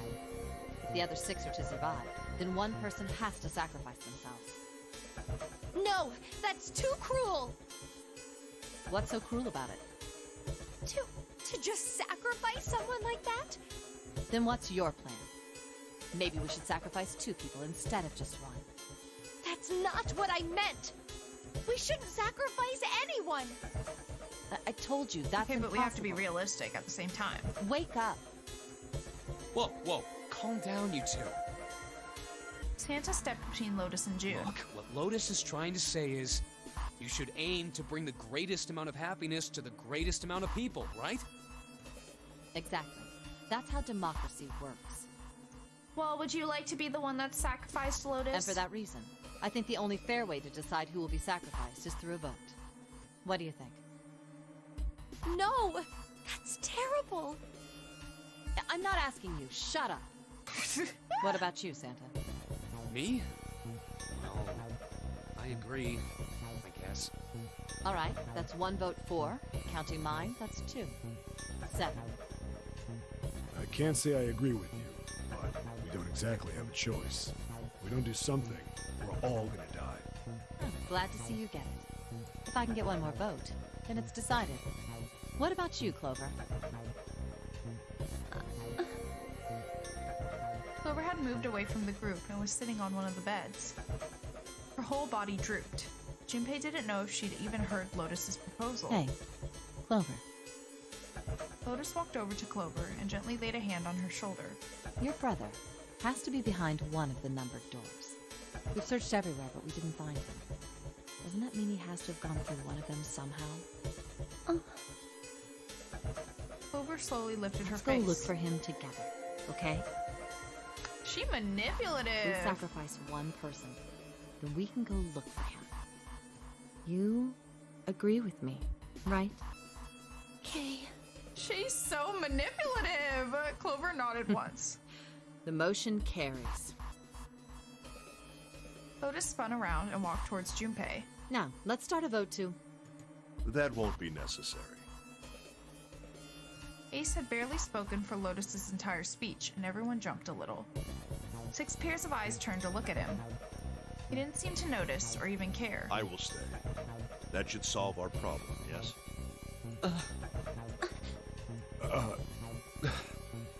I love the Ace, reaction. What are you saying? No, you can't do that. That won't solve anything.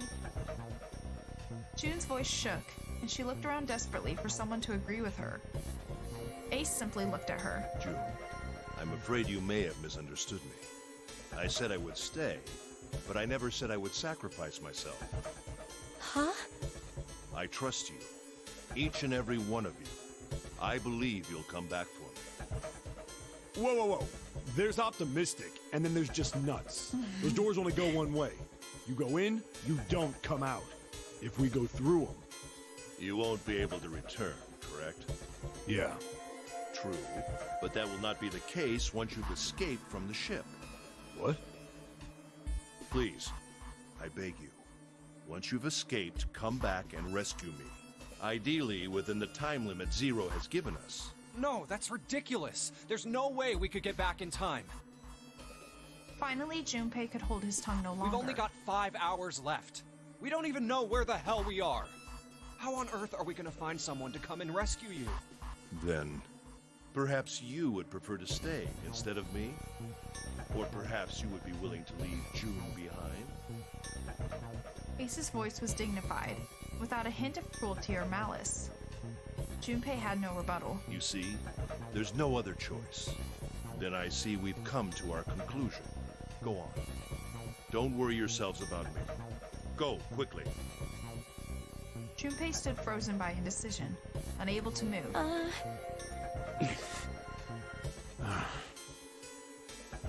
June bit her lips so hard that Junpei feared she would break the skin. Santa stood against a wall, calm and aloof. He doesn't look aloof. Seven tore his beanie from his head and turned it over anxiously in his hands. Only Clover stared at Ace, with an expression Junpei was unable to decipher. Lotus's attitude, however, was different from the others. Let's accept his kind offer then. She crazy. She smiled, her eyes bright. Ace answered with a smile of his own. Good. I think this is the best for me. Perhaps I'll be able to take a nap. It may be my age, but I get tired so easily these days. As he spoke, Ace lowered himself down on the floor next to one of the beds. Why wouldn't you just lay on the bed?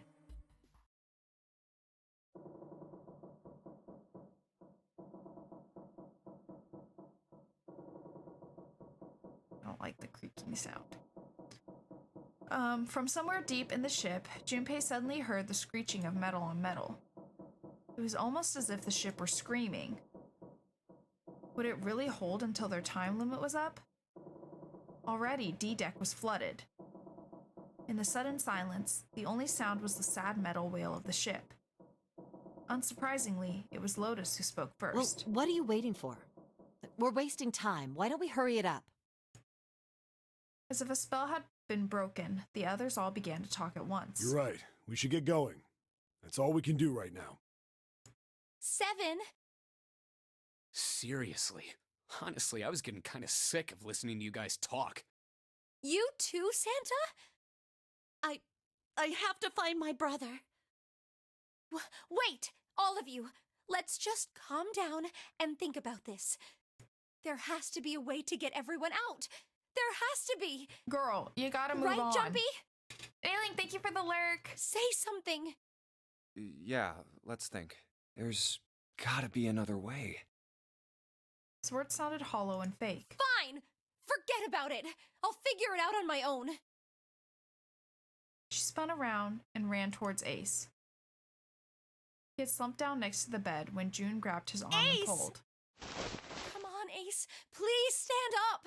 You can't give up yet. We just have to sit down together and think about this. We'll figure out a way that we can all get out of here.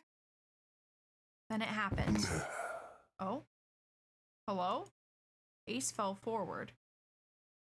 He slumped over onto the wooden floor, his body folded like in half like a boxer out Ace! cold. June cried out and dropped to her knees beside him. She put her arm around his neck and did her best to lift him up. What happened? Ace, say something. She shook him frantically. His eyes fluttered open. I'm all right. His voice was weak and slightly slurred. How are you all right? This. He held out his left arm and slowly opened his hand. A syringe? In it was a syringe and a small vial. The vial was empty. It had only recently been emptied. A few drops clung to the sides. There was a label taped to the side of the container. It read Soporil Beta. Soporil Beta. Soporil. What does this do? Did you use this? Yes. It's just anesthetic. I'll be fine. Anesthetic? Did you just bring that with you or what? I found it earlier. Oh, you found it. While we were searching the hospital rooms. I thought it might be useful later. I didn't think I'd be using it on myself. Why did you do this? Didn't I tell you? I'd like to take a nap. I really am.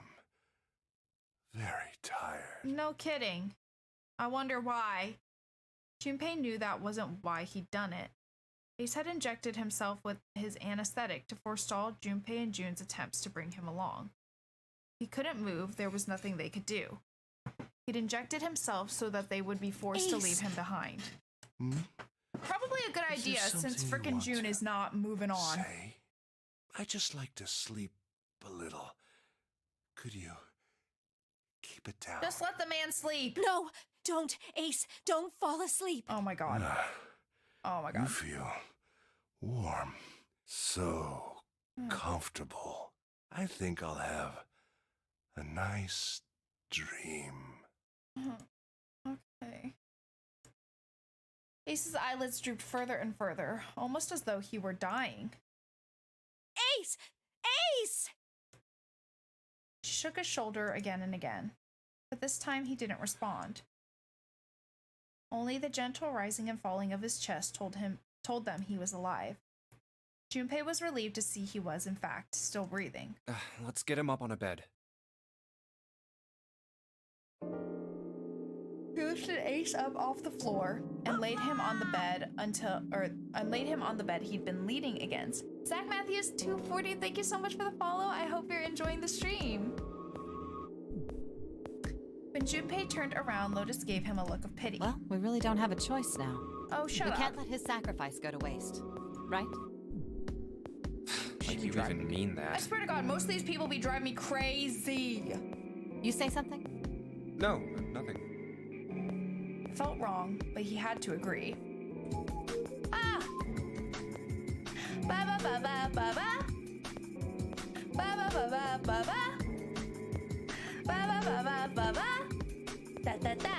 Hi, Wrathful. Hello, hello. Thank you so much for the raid. Let me get you a shout out. Let me get you a shout out. Thank you, thank you. How are you today? Welcome in, Raiders. Welcome in, welcome in. We are playing Zero Escape 999, and we are dealing with some crazy ass bitches out here. Oh my god, they're driving me crazy. If I die on this damn ship, I swear to God, I hope I'm alone. I don't want to be around any of these people. They be driving me absolutely friggin' nuts, y'all. But how was your stream, Wrathful? I hope you had a good one. What did you play? Did you win? Hope you had fun. And thanks so much for the raid. Hello? Do I hear a kitten? Oh, goodness. That's a fee. That's a fee. She's flopping. She's flopping. 20 stream streak. Ayo, let's go. What a number, honestly. Very pog. Played some GTA. Ooh, and how was that? How was that? Did you kill some bitches? Did you get some bitches? Let me know. I want to hear all about it. Oh my god. Ophelia's so cute. Okay, Fee. Okay, Fee. I gotta focus, babe. I gotta focus. All right. Yeah. We're leaving not done a choosing yet, are friend we? behind. Huh? What do you mean? All I know is whichever group I end up going with, I hope to God it does not have Lotus in it because I cannot do this girl anymore. Well, like she's we haven't driving me decided nuts. who's going in what door. Ah, yes. If it gives me Yes, the that's choice, true. I'm picking whichever group does not have her. That's all I'm saying. Enough of this screwing around. Let's decide. You first, Lotus. Which door do you want? I want door number 8. It's the same number as my bracelet number. Got it. You're 8. You're next, 7. Which one do you want? I'll take 7. I can't get along with that old lady. Oh, let me go with 7. What? What did you just say? Old lady. That's what he said. Old lady. Her face distorted by rage. Lotus took a step towards 7. He threw up his hands, made a face like a child caught with his hand in a cookie jar. Who, me? I didn't say nothing. Oh, you're gonna get it next time. Fuck off! She shot him a glare that would have melted steel, then turned and stalked off. All right, who's next? Santa's gaze moved across the 3 people left. Finally, they stopped on Junpei. Okay, which door do you want? At last, Junpei's mind was already made up. Wait, which one did she do? Because I don't want the one that she's doing. She said 8, right? Yes, right? Yeah, because I'm going with 7. I want 7. think I'm gonna go with door 7. Okay, 7 it is. Yeah. All right then. Yeah. That means June's got to go through 8. What? Why? What? What do you mean, girl? Basic math. I don't know, I'm just saying that. I assume. Santa grimaced and muttered angrily to himself, but finally began to The explain. 6 of us are gonna keep going without leaving anyone behind. There are only 3 ways we can do it. Plan A. Have 3, 5, and 8 go through 7, and 4, 6, and 7 go through 8. Oh my goodness, Hyphy, you're being so cute, sweetie pie. 4, 5, and 7 go through 7, and 3, 6, and 8 go through 8. Or 3, 6, and 7 go. Yeah, I don't There care. are no other combinations. Oh, Hyphy, In other words, come here, honey. 3 and 4, and 7 and 8 There we can never go. go through the same doors. You get it now? Oh, thank you, honey, you're so sweet. As Santa finished, June looked over at Junpei, tears welling up at the corners of her eyes. Oh no. You're saying we aren't gonna see each other again for a long time. Yeah, I fucking hope so, bitch. You are weird. You are a weirdo. Junpei felt just as June did. No, I don't. He wanted to be at her. No, I don't. So through whatever trials they were preparing to face. No, I don't. But he knew if they were to survive, he had to swallow his feelings. In order for the 6 of them to move forward, he and June had to be separated. He looked at June. He was scared to lose her, but he swallowed, steeled his resolve, and did his best to smile. Hey, come on. You're making it sound like we're never gonna see each other again. We gotta Ugh. split up, but only for a while. This is just like when we went into the Hey, 4 and what are 5 you doing doors. down there? Remember? Enough of that. Out. Out, out. We got split up then too, but I'll bet 7 and 8 are just like that. You mean they're connected somewhere? Yeah, I'm sure they Yeah, are, you probably. dummy. Probably. Girl, we do not have time for this. We do not have time, okay? I'm sure they're gonna connect somewhere. Why? What makes you think Girl! so? If Oh they my don't, god. then neither team can get through door 9. I'm gonna kill her. I'm gonna kill her. She's other driving words, me the game would crazy. end This is right the here. worst love interest ever. This is the worst love interest ever. She's weird.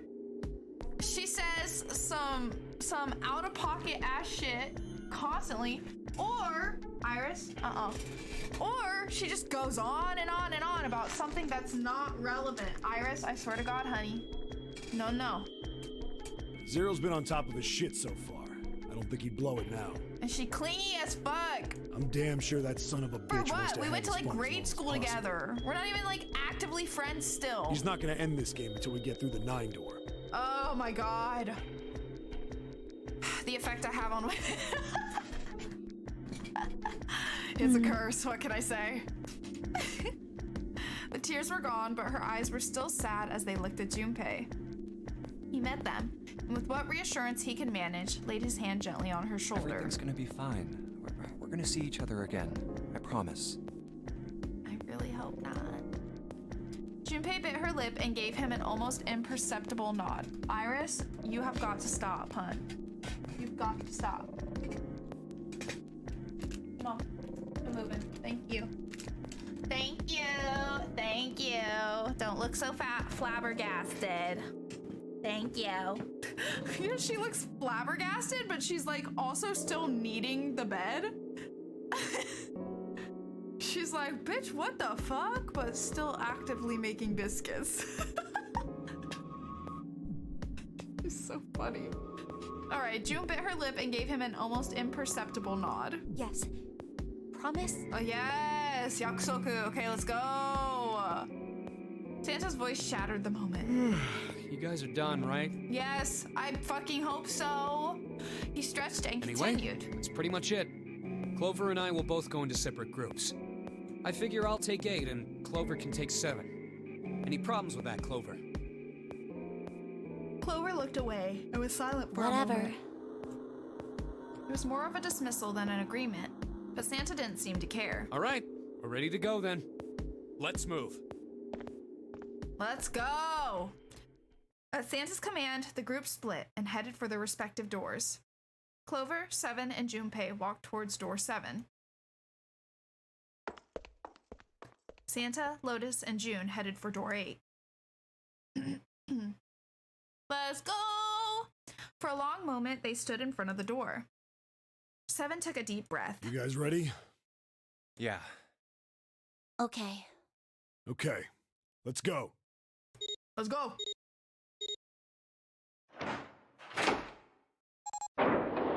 Beep, beep. All right, It's open. hustle. A narrow hallway stretched out before them. Seven and Clover leapt through the Let's door. do this! Hurry! The moment they did, their bracelets beeped. The detonators in the bracelets had been activated. Junpei stepped forward to follow them. But as he was about to step over the threshold, he stopped. What? He looked to his right. No! You guys, you have to move! You're gonna blow up! June stood there, a mirror image of Junpei. She turned and looked toward him. Their eyes met. They June. nodded. Go! Jumpy. Go! Their farewell took almost 1.5 seconds. What the hell are you doing, Junpei? Bro! My God!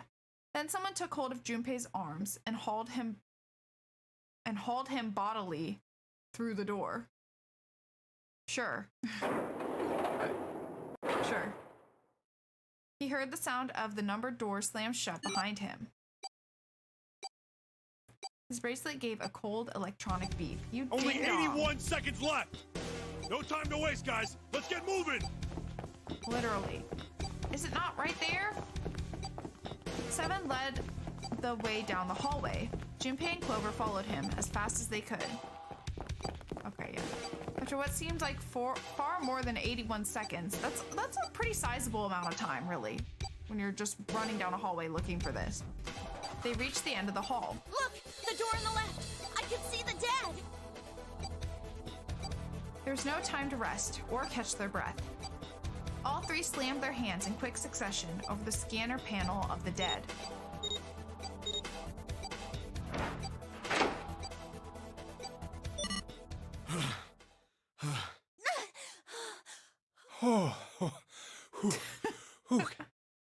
Still trying to catch his breath, Seven leaned heavily against the wall. It stopped. It stopped. Why are you laughing crazy, bro? His smile seemed forced and a little crooked. This is the second time we've gone through one of these numbered doors, but whew, you never really get used to it. He stood up straight, no longer out of breath, and wiped some of the sweat from his head and neck. Clover smirked at him. I would have thought a guy your size would have bigger balls than that. What? What? What the hell did you just say? Say it again! I dare you! You have no... You guys You have little- got to You wanna chill die? the fuck out. I'd like to see you try. You all drive me nuts. Fucking brat! Alright, let's go! Oh my god. Hey, calm down, guys. This isn't the time for this. It's not gonna do us any good.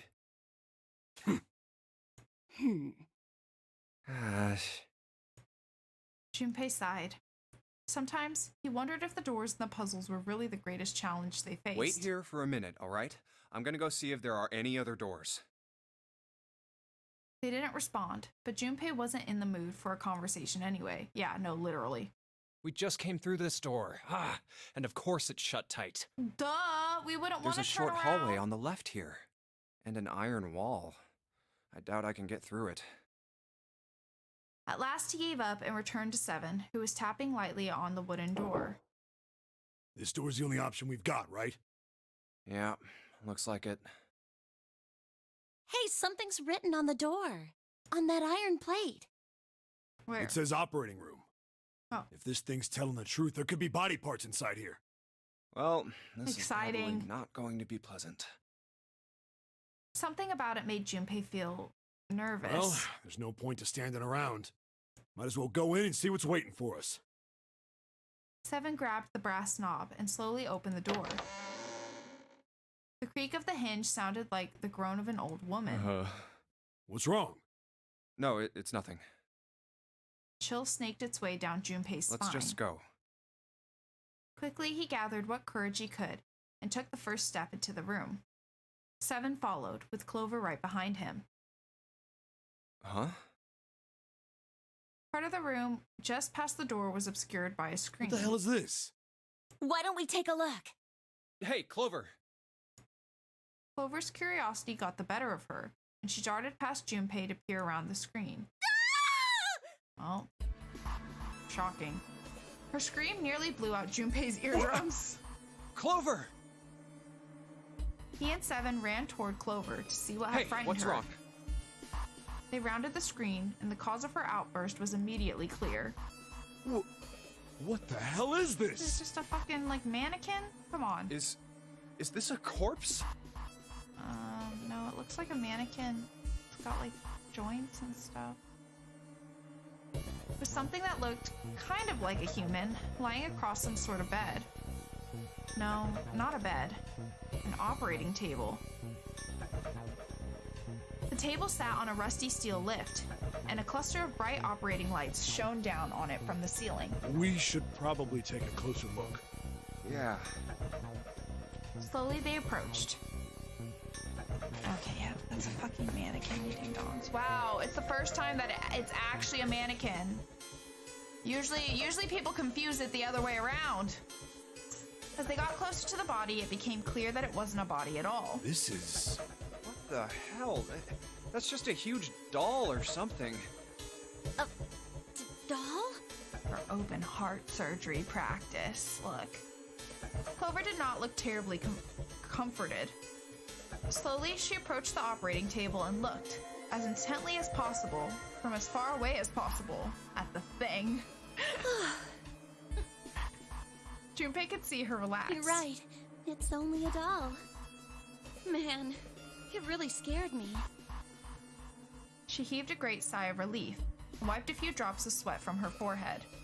Seven smirked. Well, I guess it would have been weird if you actually had any balls. Shut it! Don't you start with me, fatty. Oh, what's this? You want a piece of me, short stuff? Can you guys stop fighting? Yeah, bring it on, you whale! Hey, guys, not again, okay? Seriously, knock it off. I mean, who the fuck are these people? I feel like I'm the only sane one here, and even I've done some questionable things, so even then. Jeez. Anyway, it looks like he's got something the two of you could stand to have a little more of. I'm talking about a heart. Really? Oh, this? You mean on his chest? Yeah, Duh, where else? It was set a little higher than normal for a human body, but from the shape of the organ, there could be no doubt that it was a heart. Why would there be a heart in a doll? I don't think it's a doll. You think maybe it's like a medical mannequin or something? Or maybe it's got more personal uses? Ew! Over glared at him. How about we take a look around this place? Let's go. Okay. Sure thing.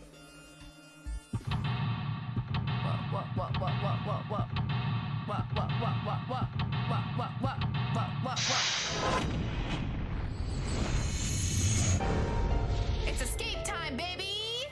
Alright, let's do this. Alright, everyone. Let's get our big brains together, alright? You ready? Alright, so we're here right now. Okay. Are these our doorways? I assume that's where we came in from, right? Yeah. So we got those two doors over there. Okay.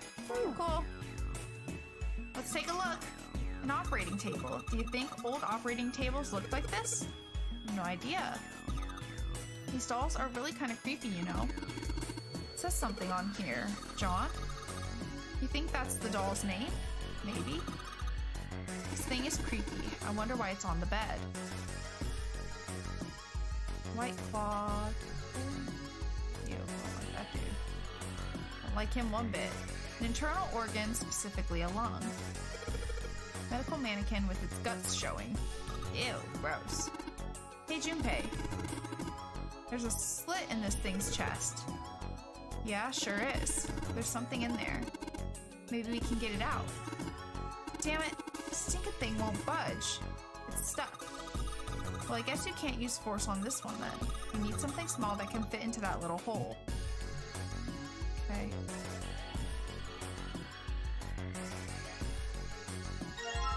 Scalpel! None of this other stuff looks useful. It's pretty rusty. Okay, well, can I use the scalpel to, you know?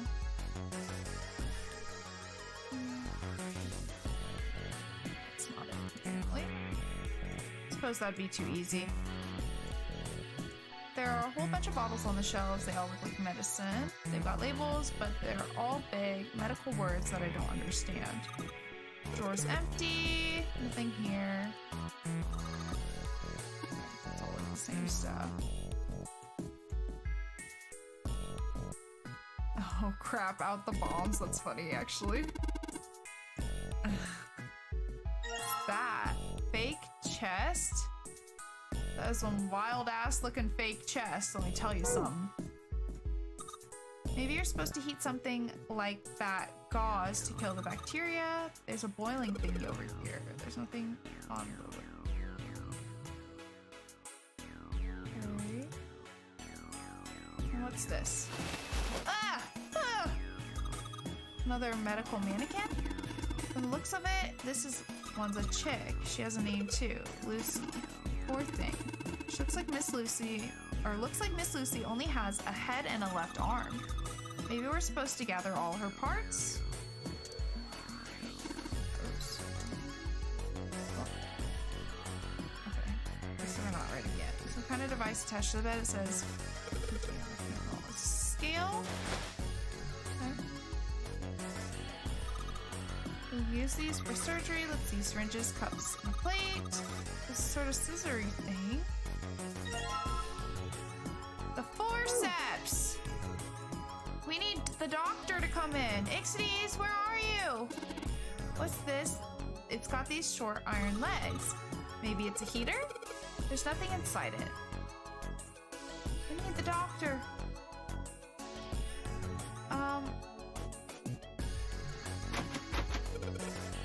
It's locked. We can probably find the key if we look some more. Let's look somewhere else. Can I go that way? Yep. So they're both locked. Okay. So we gotta find the key. Interesting. I mean, I feel like maybe we can use the forceps. Oh, there we go. Nice.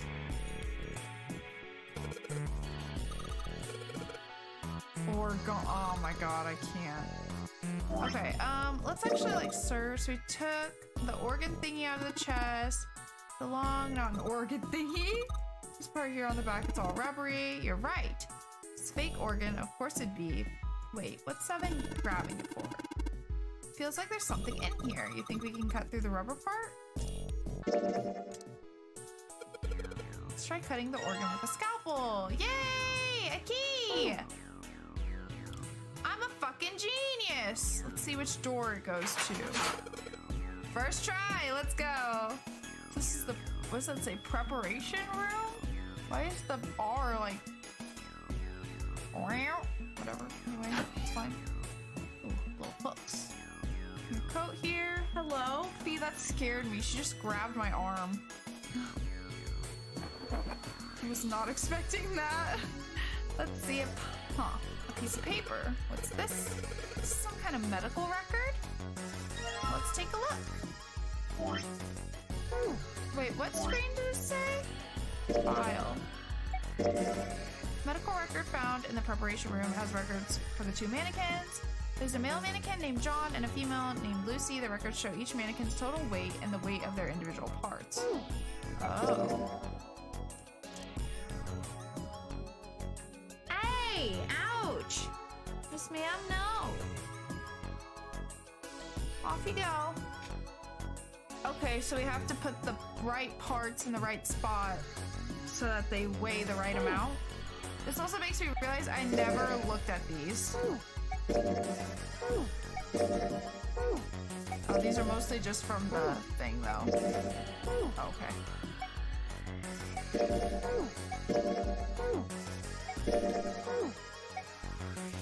Okay, yeah. Okay. That's fine. What do we got over here? Found a beaker. 4 different lights, each one a different color, white, red, blue, and purple. Does this thing react to something and then the lights light up? Mayhaps? Oh. Okay. Oh. It won't open. Looks like it's locked. There's a red plate on it. Do you think that means something? Can I take the plate? Okay. I assume they all are locked, but we'll just make sure. Okay. Doctors and nurses probably wash their hands before an operation. Nothing suspicious here. Let's make sure there's not like more we can grab there. And what's this? Light switch doesn't seem to be working.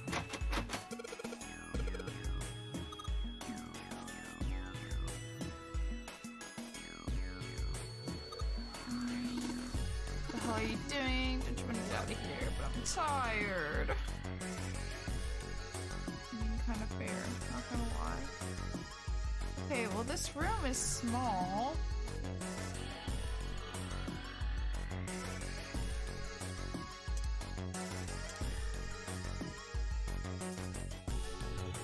I feel like there's stuff we gotta find still.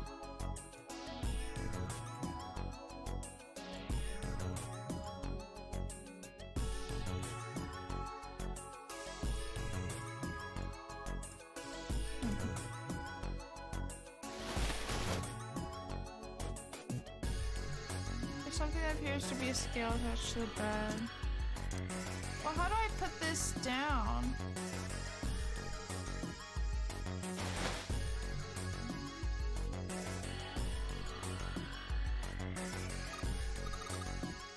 this thing is, it says kg on the display. Thing maybe it's a scale. Oh, we already did that.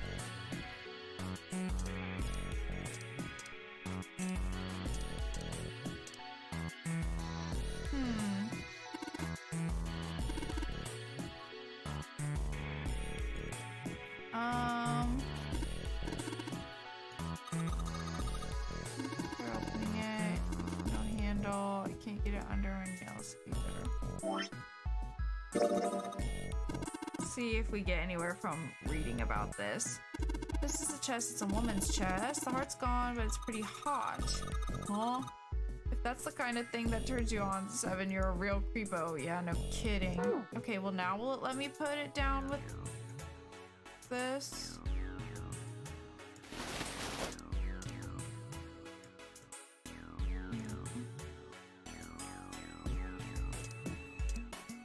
I'm not sure how to make it go down.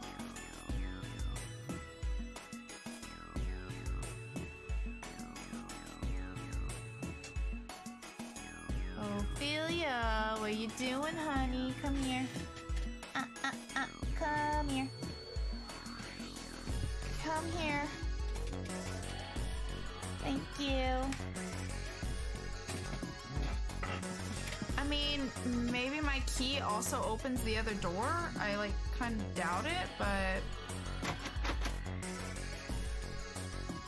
oh, this is where we came from, right?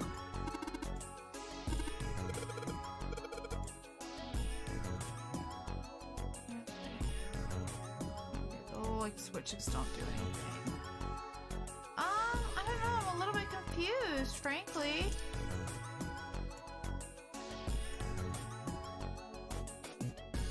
I'm not really sure, because I know that this is like the woman's chest, but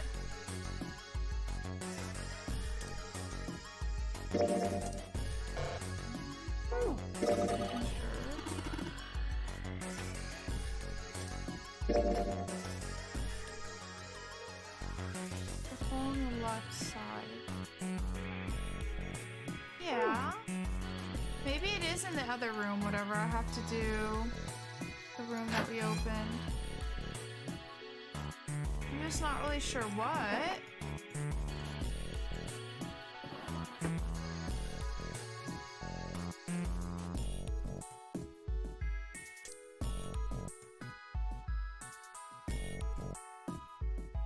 It ain't working.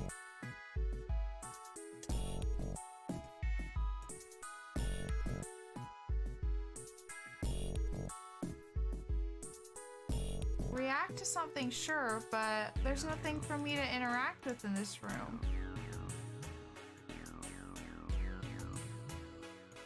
It's not letting me specifically click the plates.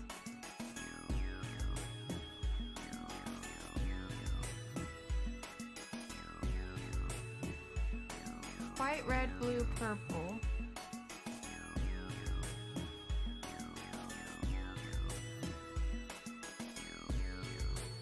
So what does the white mean? Maybe we need...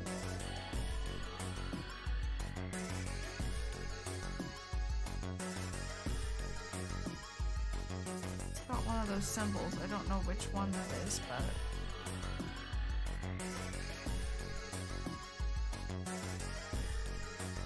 Making sure there's not anything else I can grab onto here.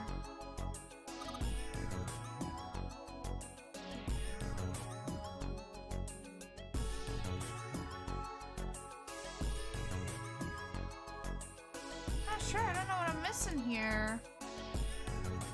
I think I've interacted with like everything. There's got to be something I'm missing.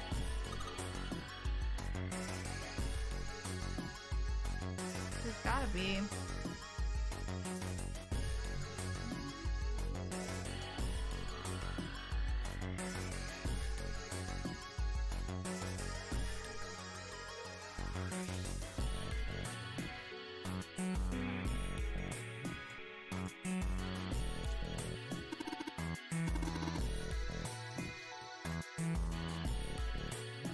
Yeah, there's got to be something I'm missing here.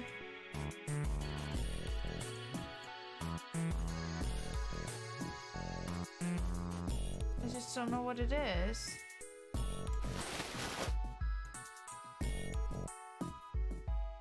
I mean...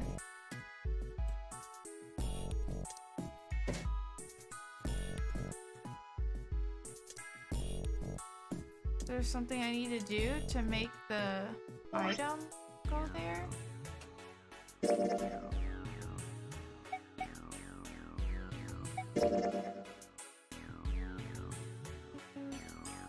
There's a male mannequin named John and a female named Lucy. The record shows each mannequin's total weight and the weight of their individual part.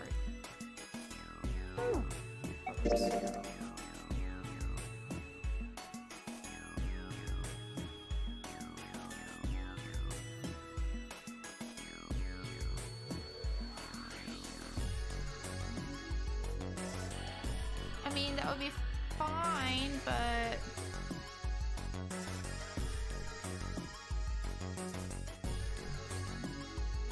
I don't know where to get the rest of the parts, and it won't let me put the chest piece down, like anywhere.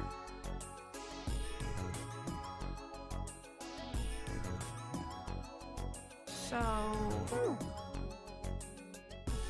is this a hint? Or oh, that's just this.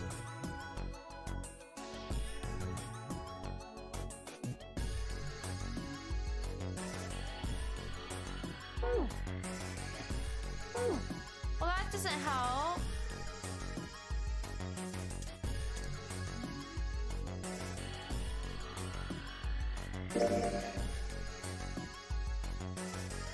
There's something in this room that I'm missing?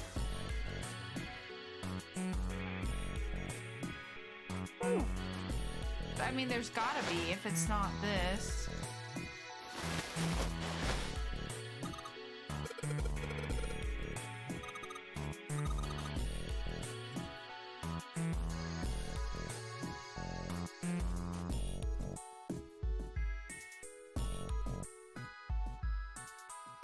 There's gotta be something I'm missing here. There has to be. Clock, but what? I thought I just did this earlier. Maybe I wasn't holding the key. Oh, maybe I wasn't holding the key, I guess. Well, that sucks. Okay, there's a note on top of the table. Iron 1, salt 2, water 3, carbon dioxide. What do you think this hint is for? Maybe it's got something to do with this box? I'd venture to say yes. Liquid red. Oh, we did need colors. Okay. Something stinks. Is it coming from this bottle? It says NH3. That, of course, stinks. It's ammonia. Hey, Junpei. There's dihydrogen monoxide on the shelf. Why don't you just say water? What's this? Looks like a can with a spray nozzle. It says CO2. So it's a can filled with carbon dioxide.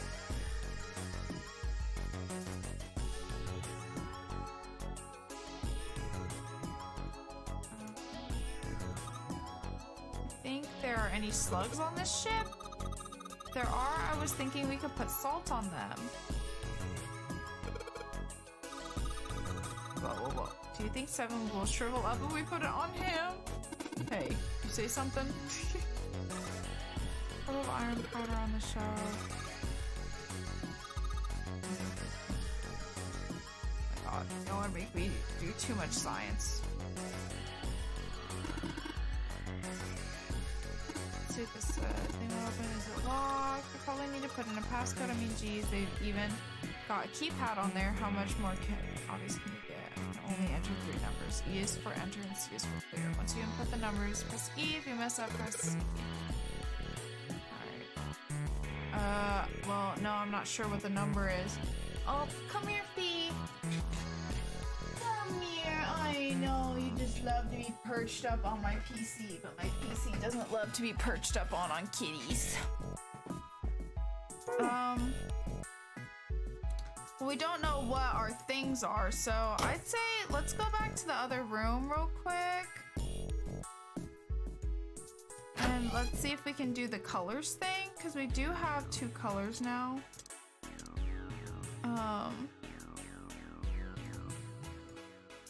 Oops.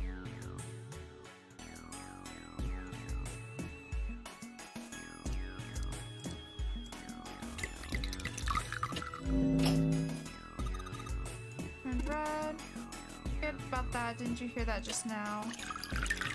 Oh? Okay, good. I was gonna say, am I like unlocking them one by one?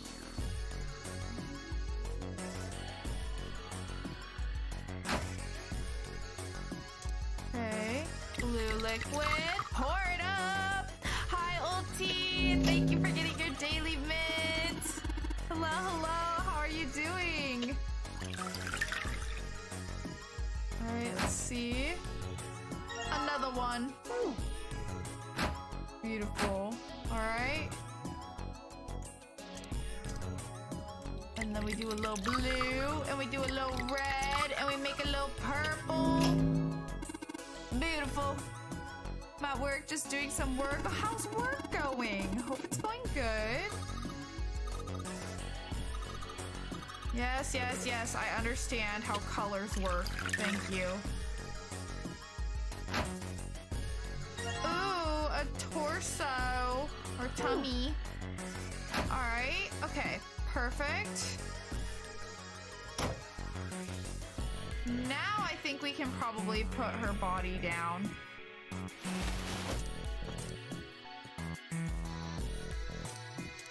Or actually, no, we're still missing an arm, huh? So maybe that last box has her arm?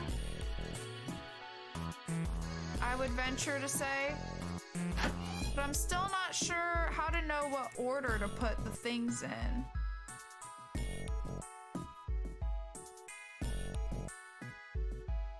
Or is it that I'm supposed to figure out the numbers of these and then just put them in that order? Maybe? I don't know.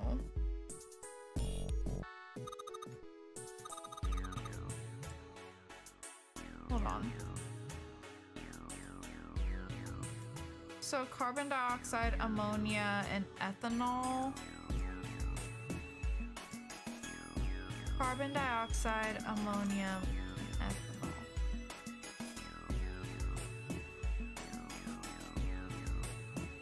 Maybe that's 2.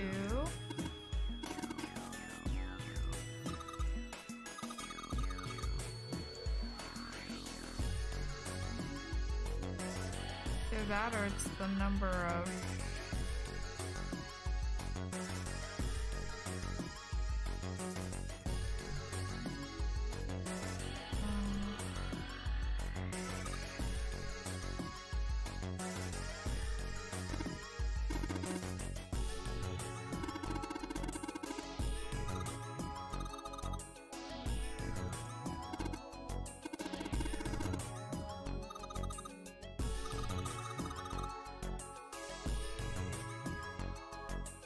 Unless... Okay, hold up.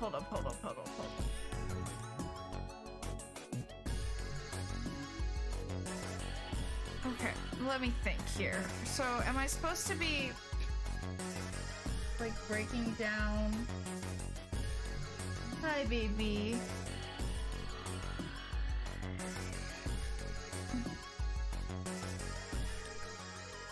No, I'm not sure. I'm kind of confused. Okay, hold on. I feel like I need to write this down. I'm never gonna be able to memorize all this. And I'm not a science girly. She's simply not. So, okay, hold on. Let's write down what we know. Hi, Fee. I know, sweetie. You're just dying for attention, bub. So, iron is 1. Salt is 2. Water is 3. Then we have carbon dioxide. Alright. Ammonia. I really need Ixides today. Ixides, where are you? Bestie, where are you? We need the doctor in the house. or anyone that's good at science. Roxy, where are you?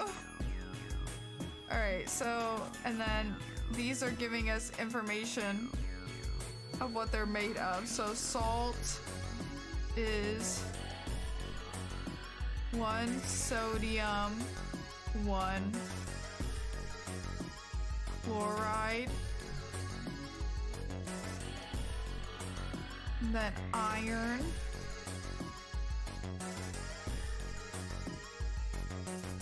ladies, it's not your snack time. I don't know why you guys are all up in my business. Come on. Come on, Iris. Oh, you okay? You're okay.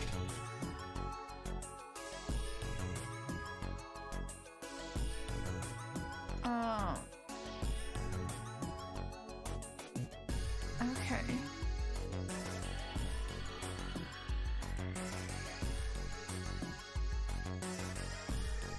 Does it have to do with just the number of atoms? I'm so confused.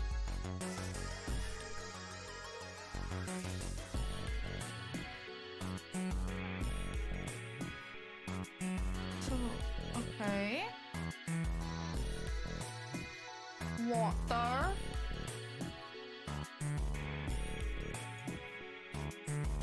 I think it is just number of atoms.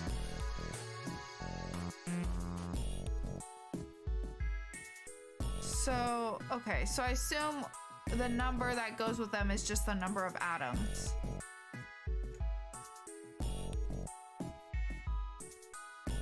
So, what about ethanol though?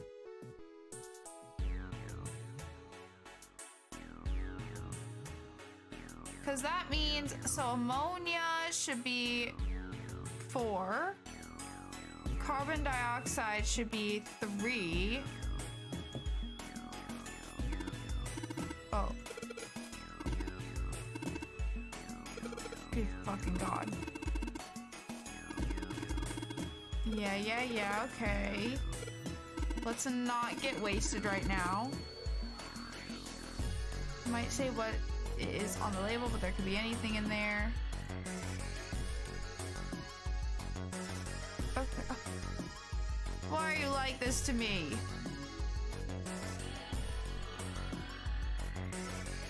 Okay. I literally would rather do anything than relive chemistry. Although actually in high school, I'm very bad at math and science, but in high school, my chemistry teacher was very good. He somehow made it understandable to me. It's been a long time since I've been in high school. Or taking chem. I don't know shit. Okay, hold on. Oh, good God. No. Bless you, my goodness. Oh, no, I did not need to click that. Okay, hold on. So 2. So is that telling me 9?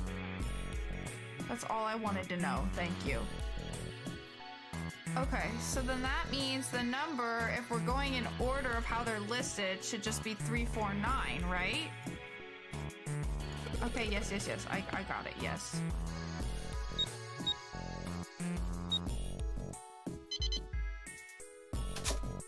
Yay!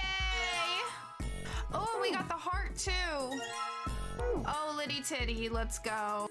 And we didn't even need to know science. You think we should go back? Yeah, I think that's I probably do. best. I think that's the only way we're gonna progress. So yes. Clover nodded and left. Junpei was about to follow her when he realized that Seven wasn't following suit. Hey, Iris, Seven, what's no. up? Girls, I'm about to kick you out. You're being too rambunctious. Oh, well,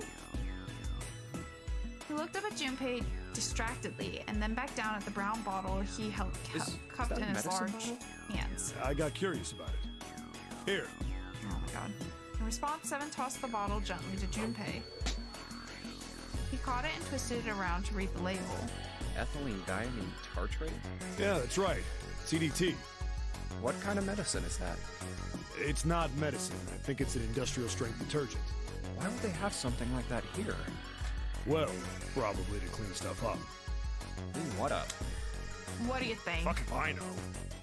Still, it looks like it's cleaned my brain up. Junpei looked up from the bottle. You remember something? Yeah. Oh. Seven nodded slowly and spoke. Well, I remember a story about EDT. Happened about 50 years ago. There was this factory somewhere in America making big old EDT crystals. They were making it to sell as an industrial strength cleaner, like I told you before. But a year after the factory started up, something strange started happening with the crystals they were building. Water molecules started attaching themselves to the EDT crystals. This made them into a sort of mutation of the original crystals, called a hydrate. Once the crystals turn into This a is hydrate, like though, it's useless as a whenever cleaner. June was talking to us about glycerin or whatever. The factory had to just dump the crystals. As a hydrate, they were useless. But it didn't end there. Ladies, you're driving me crazy. I swear to God. One more time, ladies. And you are going into living room jail. Yes, living room jail. After that day, the same thing Ophelia started said, happening "Where in you'll EDT factories feed everywhere. me?" Even ones nowhere near that first American factory. They've been making crystals the same this way. is the literally same like that materials and the same glycerin story. equipment and environment. Iris, you gotta get down, girl. You're driving me bonkers. Hey, move. Thank you. But now, all of a sudden, every single crystal they formed turned into a hydrate. In fact, ever since that day, no factory anywhere has been able to make a pure EDT crystal. Even in EDT research done years before, they'd never gotten a hydrate. After it happened at the first factory, it just spread. It was like, man, how do you say it? Like the molecules were communicating with one another. Transmitting information in a way humans couldn't perceive. This phenomena spread throughout the world, right?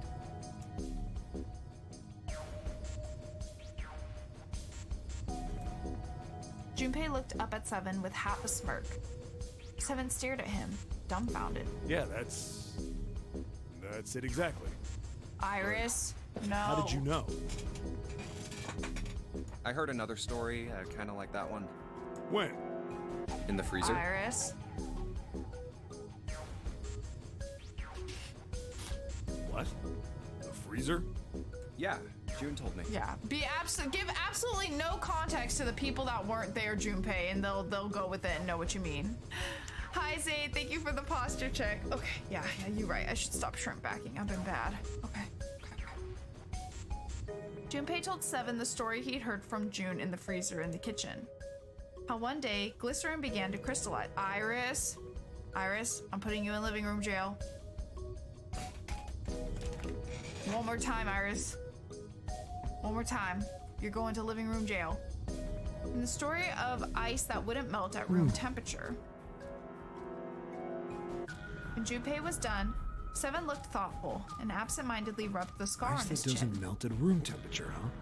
That sounds familiar? Yeah, hold Iris. on. I All feel right, like I that's can it. remember something. That's it, ladies. That's it. Right there. I hate to have to do it to you. Come on. Yes, you're getting betrayed. It's bad. Get your mouth. Oh, my sweet furry fools.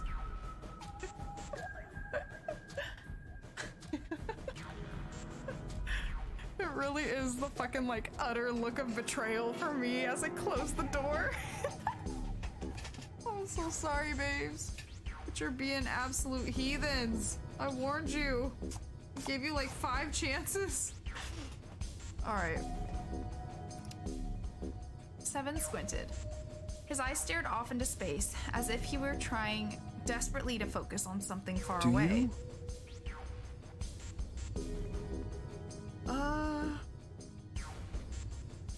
Maybe just know something about Know it. something about it? I told you I think I do. Just hold on. Oh, maybe I should have been more specific. It was... Seven thought hard and mumbled to himself. After a few minutes, he gave, "Aw, man, I fucked up, I think." Damn it! Why'd you have to ask me some dumbass question? I totally lost my train of thought. Oh, whatever. Yeah, blame me. Sorry, man. As Junpei was trying to figure out what on earth he was going to say next, Clover's shrill voice pierced the room. Hey, what are you two doing over there? Stop wasting time and get over here. That is rich coming from you. I feel like I'm going to say this to about everybody in this game at some point. Okay, we're coming. Jeez. Seven looked at Junpei. Oh, well.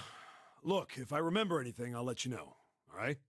Okay. Right now, we need to get the hell out of this room, though, okay? Okay. With that, he turned and left. Junpei, his mind still occupied with the story Seven had told him, slowly followed. Alright, let's set this bitch up.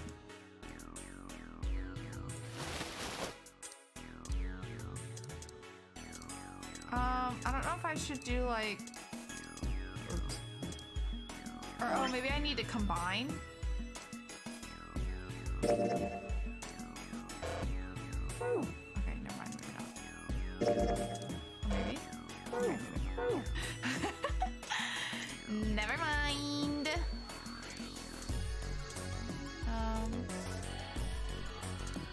I don't know how I'm supposed to do this. How am I supposed to put this together? But it won't let me combine them?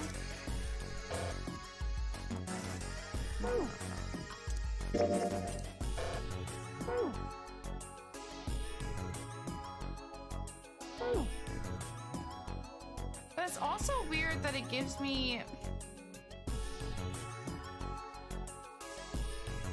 Maybe I need to... Sometimes I feel like it won't let you progress until you read about the stuff, so... He's super creepy. This ain't good for the heart. Really big and... I was gonna say, that's not a fucking nose. What the fuck are you talking about? It's a stomach. Oh, a stomach. The right arm of the body. It's kind of creepy. Left leg of the mannequin. Do you think I'm better? Do you think my leg... Oh my god.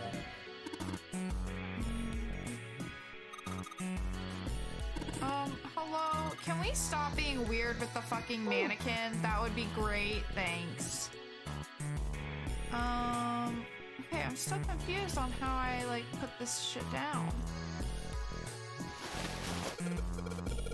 Oh, here we go. Okay. So the ones we've got must be for Lucy. Seems like it. I say we give Lucy her parts back. Any objections? Nope. Agreed. Alright, let's get started. Combine. Beautiful. There's a number on here. 51 kg. What's this? Is this the weight? Well, we were just stacking body parts on it, so it makes sense that it'd be the weight. Okay, so that said 51. I forget, how do I get back to that? Hello?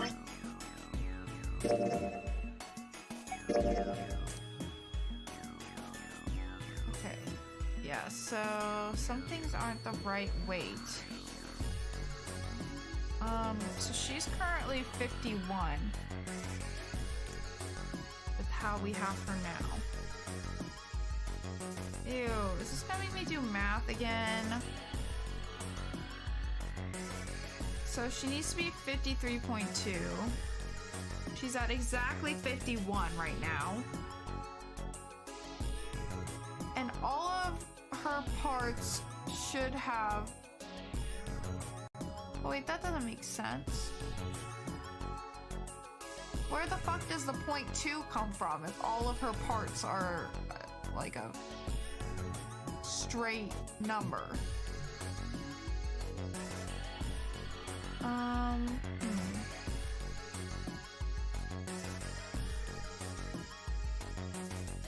I mean...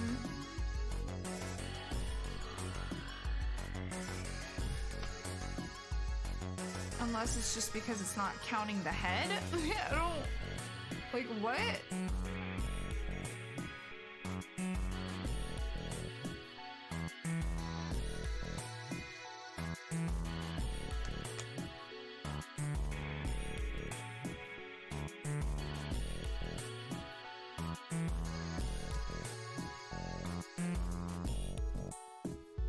like all of these are just slightly heavier than the female part.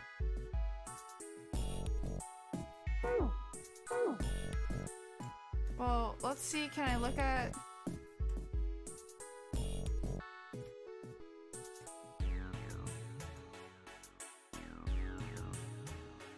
Well, it doesn't let me interact with him.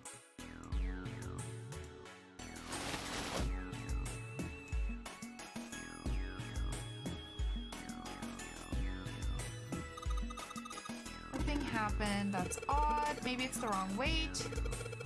You know how there's a scale on the side of the bed? Maybe we need to get the scale to a specific number. How are we gonna do that? I think we're supposed to swap the body parts with John's. Let's give it a shot. Oh god, here we go.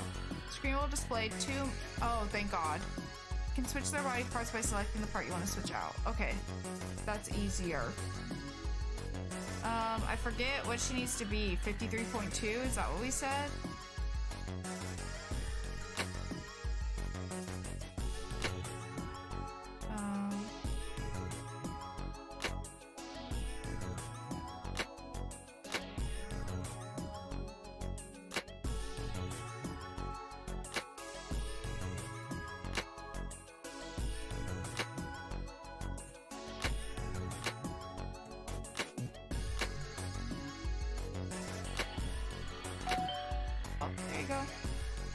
Turn up. Hey Junpei, I just heard something. It came from John's operating table. We better check it out. Hell yeah, we better.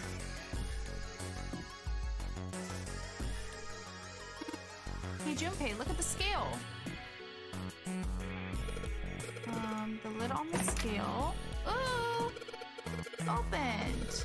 Must have opened because we matched John's weight to what was on the chart. Awesome! The Jupiter key! Okay. Very nice.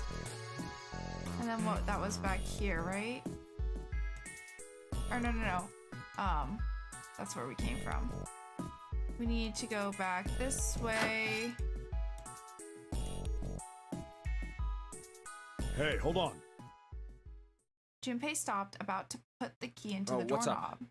Where's Clover? Huh? Oh, here we go. Junpei turned around. Clover was nowhere to be seen. God damn it. Where the hell did she go? Okay, just hold on a minute. I'll go get her. Sure thing. Junpei left Seven at the door and headed back to the operating room. Found her standing next to the operating table. She was staring at the Hey, mannequin. Clover, what's wrong? Come on, let's get out of here. She didn't respond. If she hadn't been standing up and breathing, Junpei might have thought she was What are dead. you doing? Did you want to come back here and say goodbye to John? It wasn't the best joke, but it was something. An attempt to lighten the mood. Clover didn't laugh. She stood stock still and said nothing. Hey, Clover, can you hear me? Perhaps it was something he'd said, or perhaps it was something else. Suddenly, her mouth opened, and she whispered in a dry, dead voice. My brother might be dead. Huh? That's why we couldn't find him. If he's dead, I'm going to be next. Suddenly, the operating room felt very, very cold. What are you talking about? What's wrong with you? He gave her a small shake, but she still didn't respond.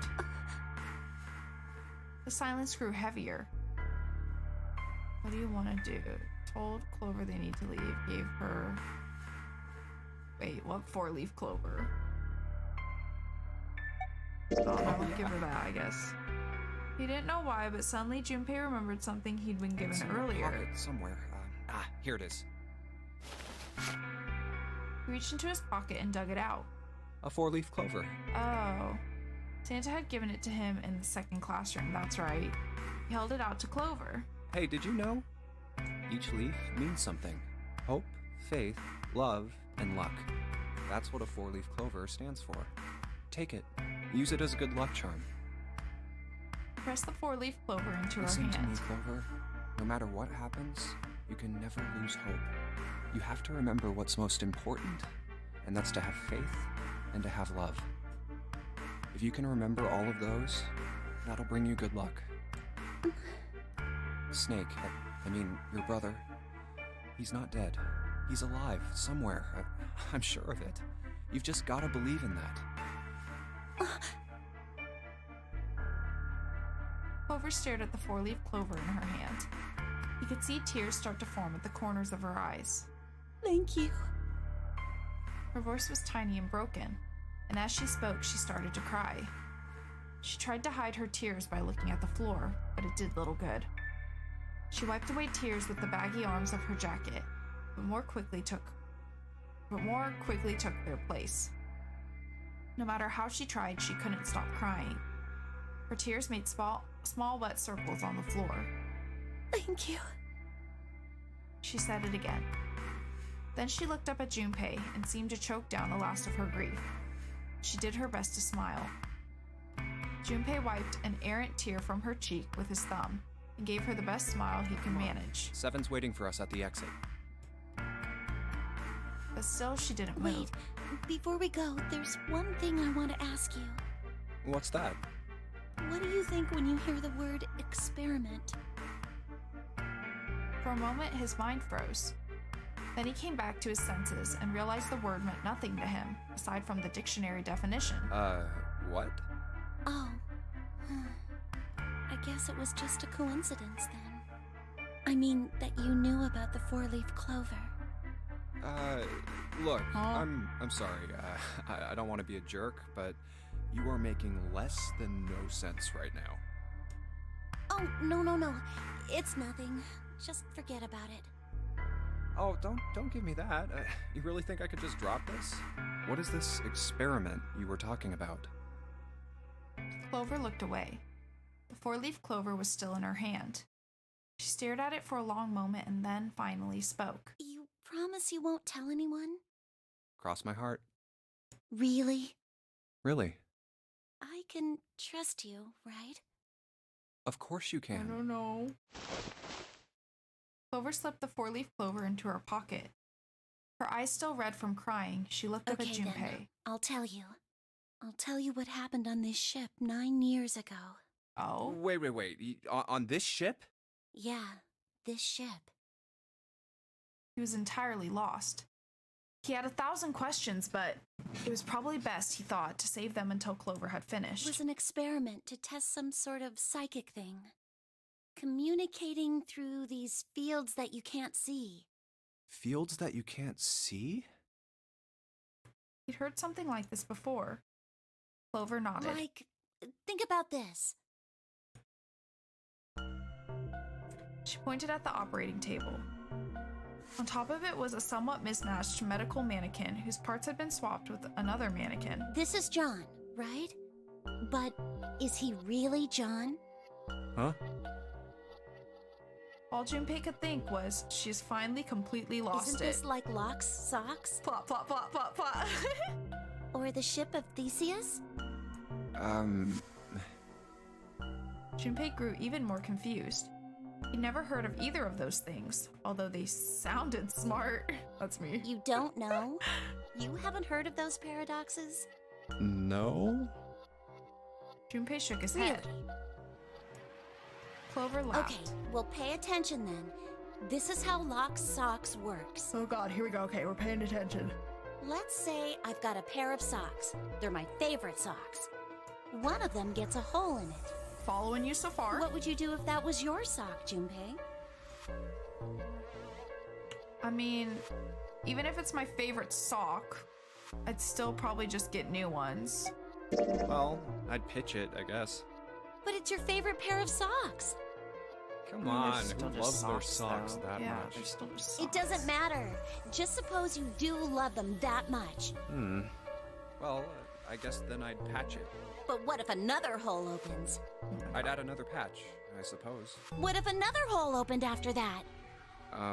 Another patch, I guess? Well, let's say you just keep adding new patches until eventually the original cloth of the sock is totally gone. Well, then it's not my favorite Once you sock get anymore. to that point, can you really say they're the same socks you started with? Well, that's tough. Junpei crossed his arms. So, that's the Lock Socks thing? Yeah, the ship of Theseus is a lot like it. The ship of Theseus. If you keep fixing the damaged parts of a ship, eventually it ends up with none of the parts it started with. Can you really say that ship is the same one you started with? And what if you took all the old parts from the first ship and built another one somewhere else? Then which ship is the real ship of Theseus? The one you repaired, or the one you built with all the original parts? It's an interesting question. Clover could see Junpei was intrigued.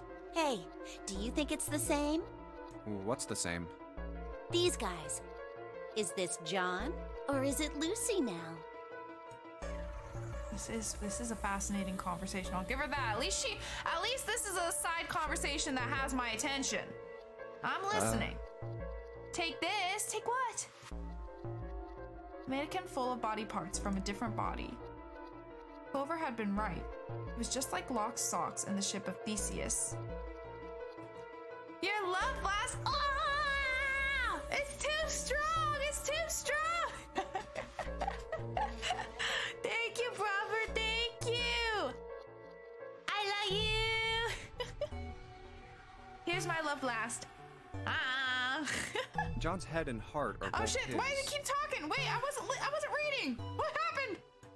But apart from Has those it been going and this whole a single time? arm, the rest of his body was once Fuck. Lucy's. Oh god damn it. That's okay. It was worth it. It was worth it for us. It's worth it for us. Was that mannequin really John? We're just like these mannequins. She looked at Junpei again. Think about it. The cells in our body change every day. Old ones die and new ones are born. Oh god, she's going back into science. Maybe part of my arm is made of stuff from a fish I ate once. Or maybe part of your right side is made from a cow you ate. If you take it a little further, those cows and fishes are made from something else too, right? That's how we're all connected. Through fields that can't be seen with the naked eye. Silence was broken by Seven. Oh, Hey, what the hell is taking you two so long? Seven's head appeared in the doorway. He was not happy. How long are you gonna make me wait? We don't have time to screw around. Junpei and Clover looked at each other. Oh, I think I can hear the cats crying in the living room. Clover looked at Junpei as if to say there was more she wanted to tell him. She shook her head. Whatever she had to tell him, she didn't want to tell him in front of Seven. Seven seemed to catch on. What were you two doing? Was this some sort of secret meeting? No, it wasn't. We were just Just... playing with the mannequins. Oh. Huh? Let's go, Junpei. Moving a little bit too fast to be entirely innocent, Clover headed toward the exit. Seven stared after her, then turned to Junpei with an amused Playing expression. with mannequins, huh? Oh my god. Didn't know you were into that kind of thing, Oh, Junpei. we all know you are. You're a dick. Junpei dashed past him and traced Clover's path out the door. With a short laugh, Seven followed. They stood in front of the door. Junpei took out the Jupiter key. All right, I'm gonna open it now. Is that cool? You don't need to keep asking, just do it, all right? Fine then. He slid the key into the keyhole and turned it. He felt it unlock. The door opened with a soft, melancholy creak. Beyond it lay a simple, white hallway. There was no fanfare or confetti. Obviously, there was no one there to applaud them. They simply walked through the door. That was it. All right, let's get going. Hey, man, what's up with you? You're so serious, you know? Can't you sound more happy, get a little excited? I'm on a death ship, so not really. Not really. That's apparently an experiment ship now.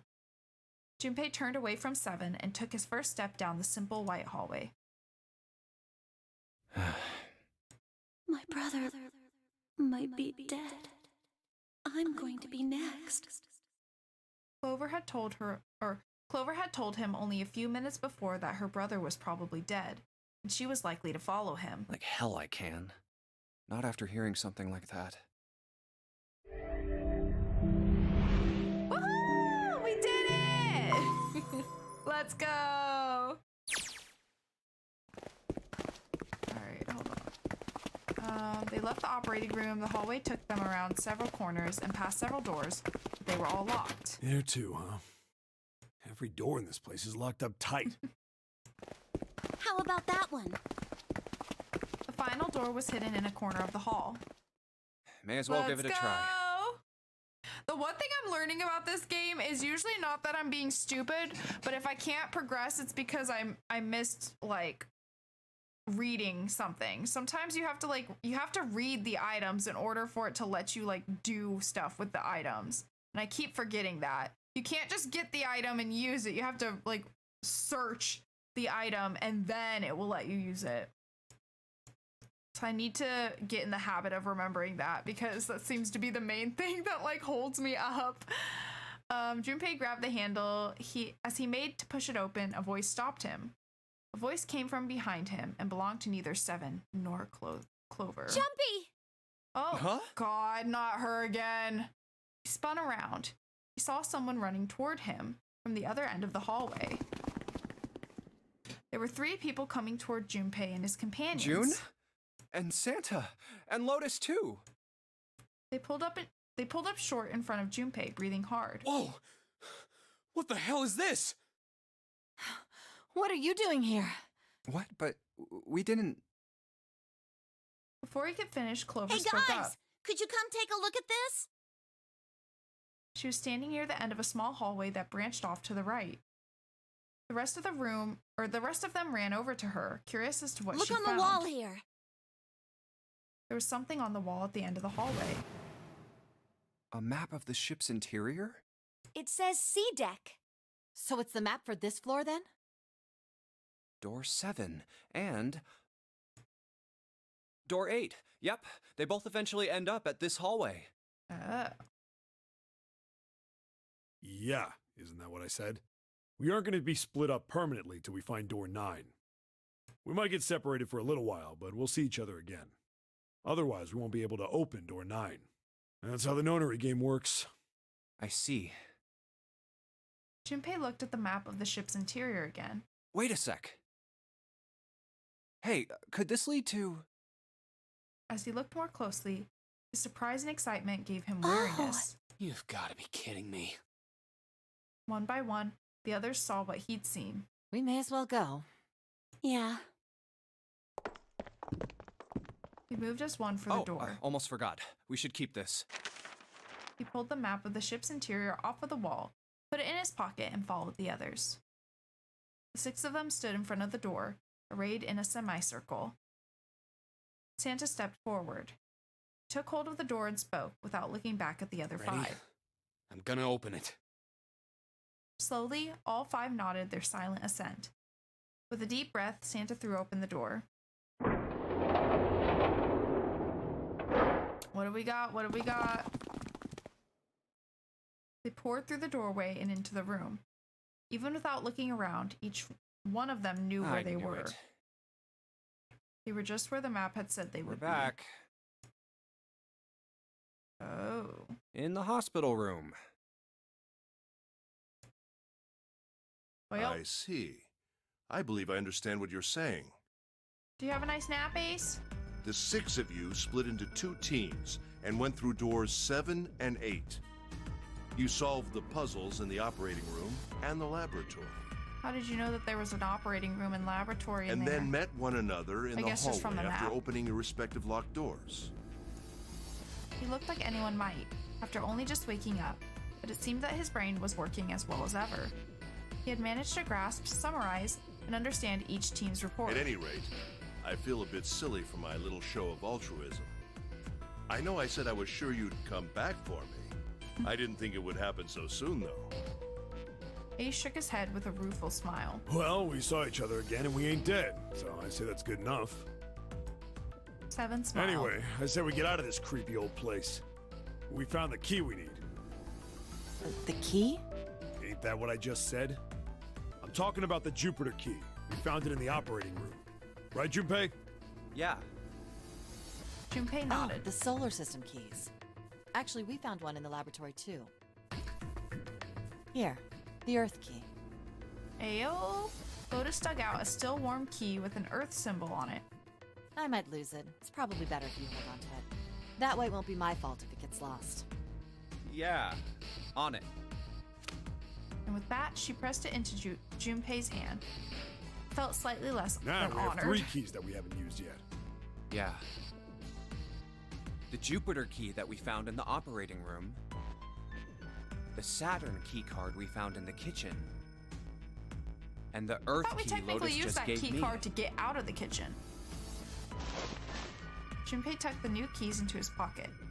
June spoke up. The Jupiter key is supposed to be for the door at the end of that long straight hallway, right? Yeah. If the map's right, then it connects to the central staircase. Then, next to the stairs, Wait! They were the first words anyone had heard out of Clover in quite some time. Her face suggested they weren't going to be very happy words. What about door 3? look, you saw the map, right? It's the same as 7 and 8. Just lead us back to the big hospital room. Yeah, but both 7 and 8 had a key to get from them, so wouldn't you say that door 3 would have a key? There's no point to seeing what's on the other side of that door. There is a point. At least there is for me. There were tears in her eyes, but she glared at 7 as hard as she could, just the same. She looked very much like a frightened puppy. There wasn't a man alive who would have resisted those eyes. 7 looked everywhere in the room except at Clover and muttered and coughed apologies under his breath. You're right, I'm sorry. Snake might be on the other side of door 3. Clover nodded once. The next person to speak was Ace. Very well. I'll be coming with you then. I've had a nice long rest. I think it's time I was up and about again. So 7, you'll help me, won't you? Huh? Junpei did the calculations quickly in his head. Looked like 7 was doing them too. At last, he gave up. Damn. Well, I guess that's how it's gotta be. So I'm going with you, huh? Yes, you are. All right, let's get moving. So it was decided that Clover, Ace, and 7 would discover what lay beyond door 3. Okay, we're heading out. Be careful. Oh. Didn't think I'd be hearing that from you, Lotus.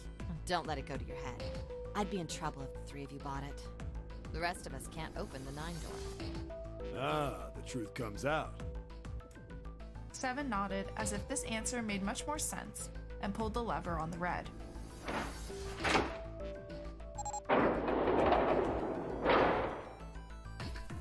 Okay, we're off. The door opened and Ace, Clover, and 7 jumped through it.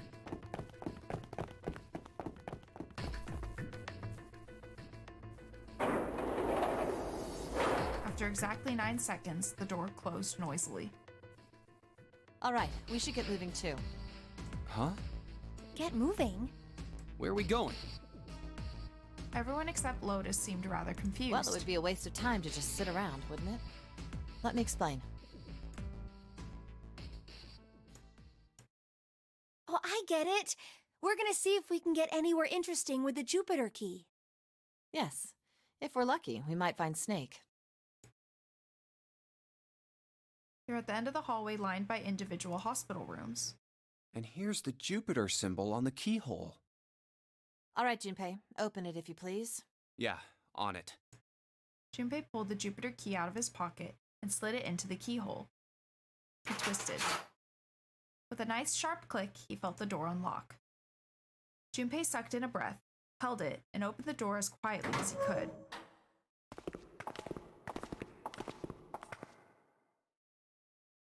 Inside was exactly what he expected to see from the map of the ship's interior. They were in a tremendous hall, almost like a ballroom, with a massive central staircase. Great, back to the beginning. You sure this is a good idea? What do you mean? Well, we already searched every inch of this room, didn't we? I'm asking you if there's any reason we came back here. Of Sure. course there's a reason. Man, sometimes I can't tell if you're smart or just lucky. Huh? This. Junpei pulled two things out of his pocket. The Saturn key card. And the Earth key? I'm lost. Santa cocked his head to one side, like an inquisitive bird, and looked at them. After several long moments, during which it became apparent that Santa had no idea what the cards meant, June took pity on him. Don't you remember, Santa? On C deck, where we are now, there was a big elevator behind the stairs, remember? And next to the elevator, there was a card reader with the Saturn symbol on it. And on A deck, on the door to the left, there was a keyhole with the Earth symbol on it, I think. So the two keys that Jumpy has? Should let us use the elevator and the door on A deck. Huh. Yes, that's right. June smiled, pleased with herself. So did Santa. All right, I got it. Let's get started then. What do you say we split into two teams? Lotus and I will search the Earth one, so you two can search Saturn, all right? I mean, I don't want to be with Lotus, but I don't want to be with June either. I don't really want to be with Santa either, but I'd rather be with Santa out of any of them, probably. Sounds good. Then you guys should take this key. Junpei handed the Earth key to Santa. They decided that their initial search should be We brief. have no idea what's on the other side of these. So don't go too far. Just search for 10 minutes and come back. Plan decided, the two teams split it up. Junpei and Jude headed for the There's elevators. a card reader next to the left elevator. Then let's try out the Saturn key card. A light on the upper left corner blinked Great. to life. It looks like it's working now. All right, now how do I call the elevator? There was a single button to the right of the elevator door. Oh, it only has the upside down triangle on it. I guess there's no up button. Well, we may as well try pushing this one. The door slid shut, and they heard the grinding of the motor as the elevator car moved down. I hope y'all don't end up in a freaking tidal wave. It opened! Look, Jumpy! June's voice was excited, but Junpei could hear a tinge of anxiety. Sweet! It opened! Let's get going. He grinned at June and stepped toward the open door. As he was about to set foot in it, he felt a hand on his arm. Wait! What? I'm not really, I just, oh gosh. What, are you like claustrophobic or something? Junpei was at something of a loss. What could she possibly be so frightened of? June was probably afraid of being locked up alone with a boy. I'm gonna say that they could only go down because I don't really care for the other. She was afraid because the only elevator button pointed down. That meant, of course, that the elevator couldn't go any higher than the floor they were on. As he thought about it, Junpei realized he hadn't seen elevators on the A or B decks near the central staircase. All of which meant that the elevator could only convey them to the lower decks. Come to think of it, the lower floor, D deck, is completely underwater. An elevator heading to a submerged floor. That is pretty scary. Hey, wait a minute. This elevator came up from somewhere under us, right? Well, yes, I guess it did. It didn't open right away after you pressed the button. There was a motor noise like it was moving, and then it opened. Yeah, exactly. Yes. So, take a look inside. Junpei jerked his head toward the interior of the elevator.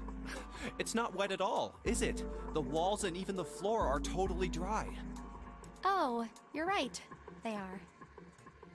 She looked around the elevator, slightly Well, embarrassed. let's test it. Test it. Yeah, watch this.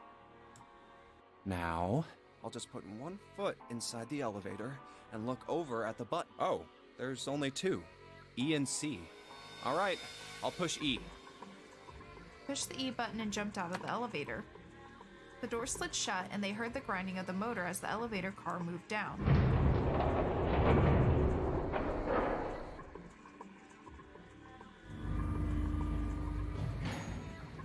think I can hear it opening on E deck. Okay, that's done.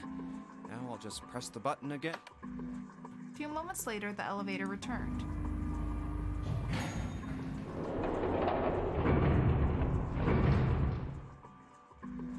Yep, not a single drop of water to be seen. See? Junpei couldn't resist puffing out his chest just a little bit. June, however, still looked What confused. does that mean? How can E deck be safe if the D deck is full of water? Well, here's what I think. The elevator shaft and E-deck must be watertight and separated from wherever the ship's been punctured. Here, let me show you. That's still terrifying to think that, like, above you, the whole, like, floor is full of water. He pulled out his notebook and pen, especially from someone like me who's terrified of drowning, and sketched out a rough illustration. I see. So is that why the ship hasn't sunk? The shape of the inside keeps it all from filling with water? Yeah, I think that's what's going on. I like the little...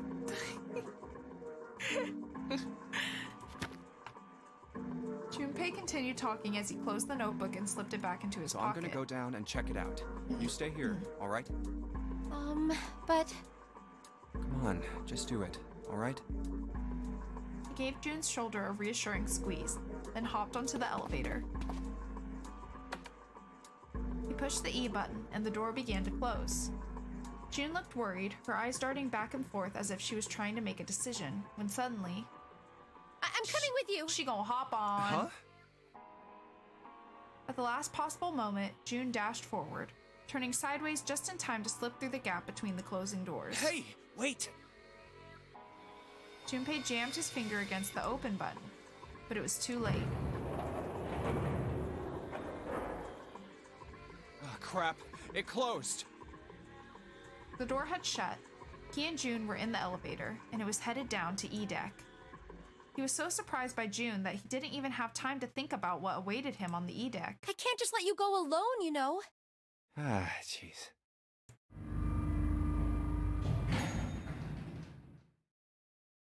The elevator stopped and the door slid open.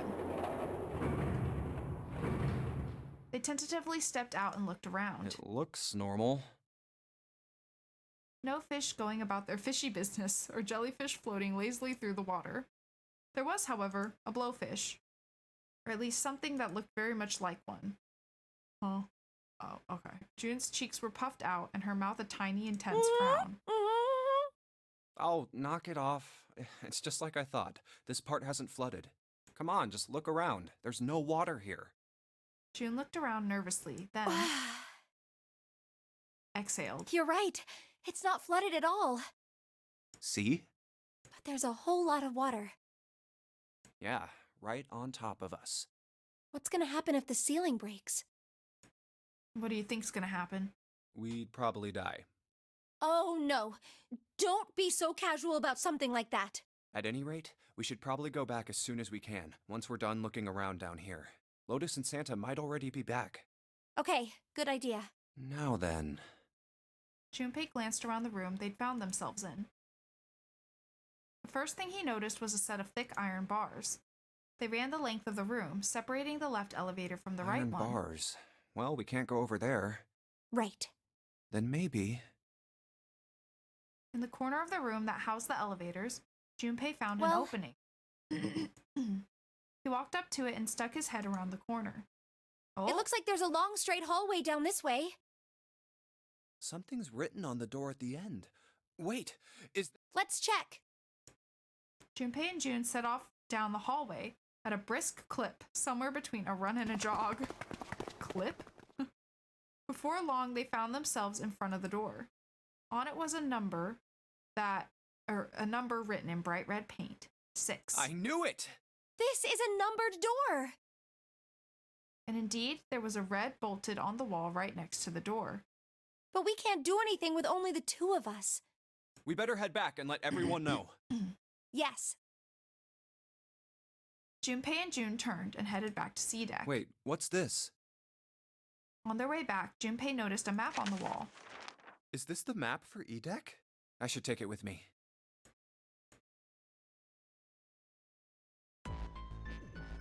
Huh, So you guys found door 1. I think I'm gonna save here. I've been trying to find like a good spot to save and wrap up since we finished the escape room, but the dialogue just kept going. So I feel like this is a pretty good spot since we're about to get to the next room, it looks like. So I'm gonna save here. And I think I'm going to wrap it up here for tonight, but I hope you guys enjoyed the stream. This game is such a trip. Like, I definitely enjoyed the dialogue overall more this time, so I'm glad about that. I feel like we're kind of getting more into like the story and a little bit more about what's going on here. I'm really curious to see what else Clover knows about what's going on here. That part was pretty interesting, and I enjoyed the escape room again. I'm excited to do more of them. But yeah, that's gonna wrap it up for me today. I hope you guys enjoyed the stream. Thanks so much for hanging out. And yeah, I mean, tomorrow's Friday. Hopefully it'll be a good day for y'all. Hope y'all can take it easy, eat something yummy for lunch, and just chill and enjoy your weekend. If you have it off or if you have work, hope your work goes well and smoothly and just as well as it possibly can. So make sure to get some good rest. All right, you guys. But yeah, other than that, hold on, let me turn this down. This music be popping. It be popping. Okay, I'm turning you like really low. Okay.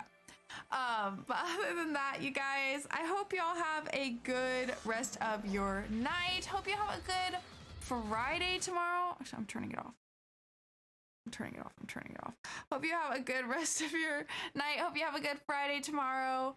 And hope you guys have a good weekend. But other than that, I will be back next week. I'll be posting my schedule on Sunday in the Discord and on Monday on Twitter as per usual. But other than that, you guys, I hope you guys have a good day, good Friday tomorrow, good weekend, and y'all know the drill. Make sure to hydrate.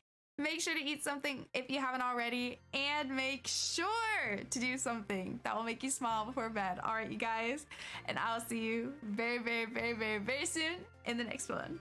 Bye-bye. Good night.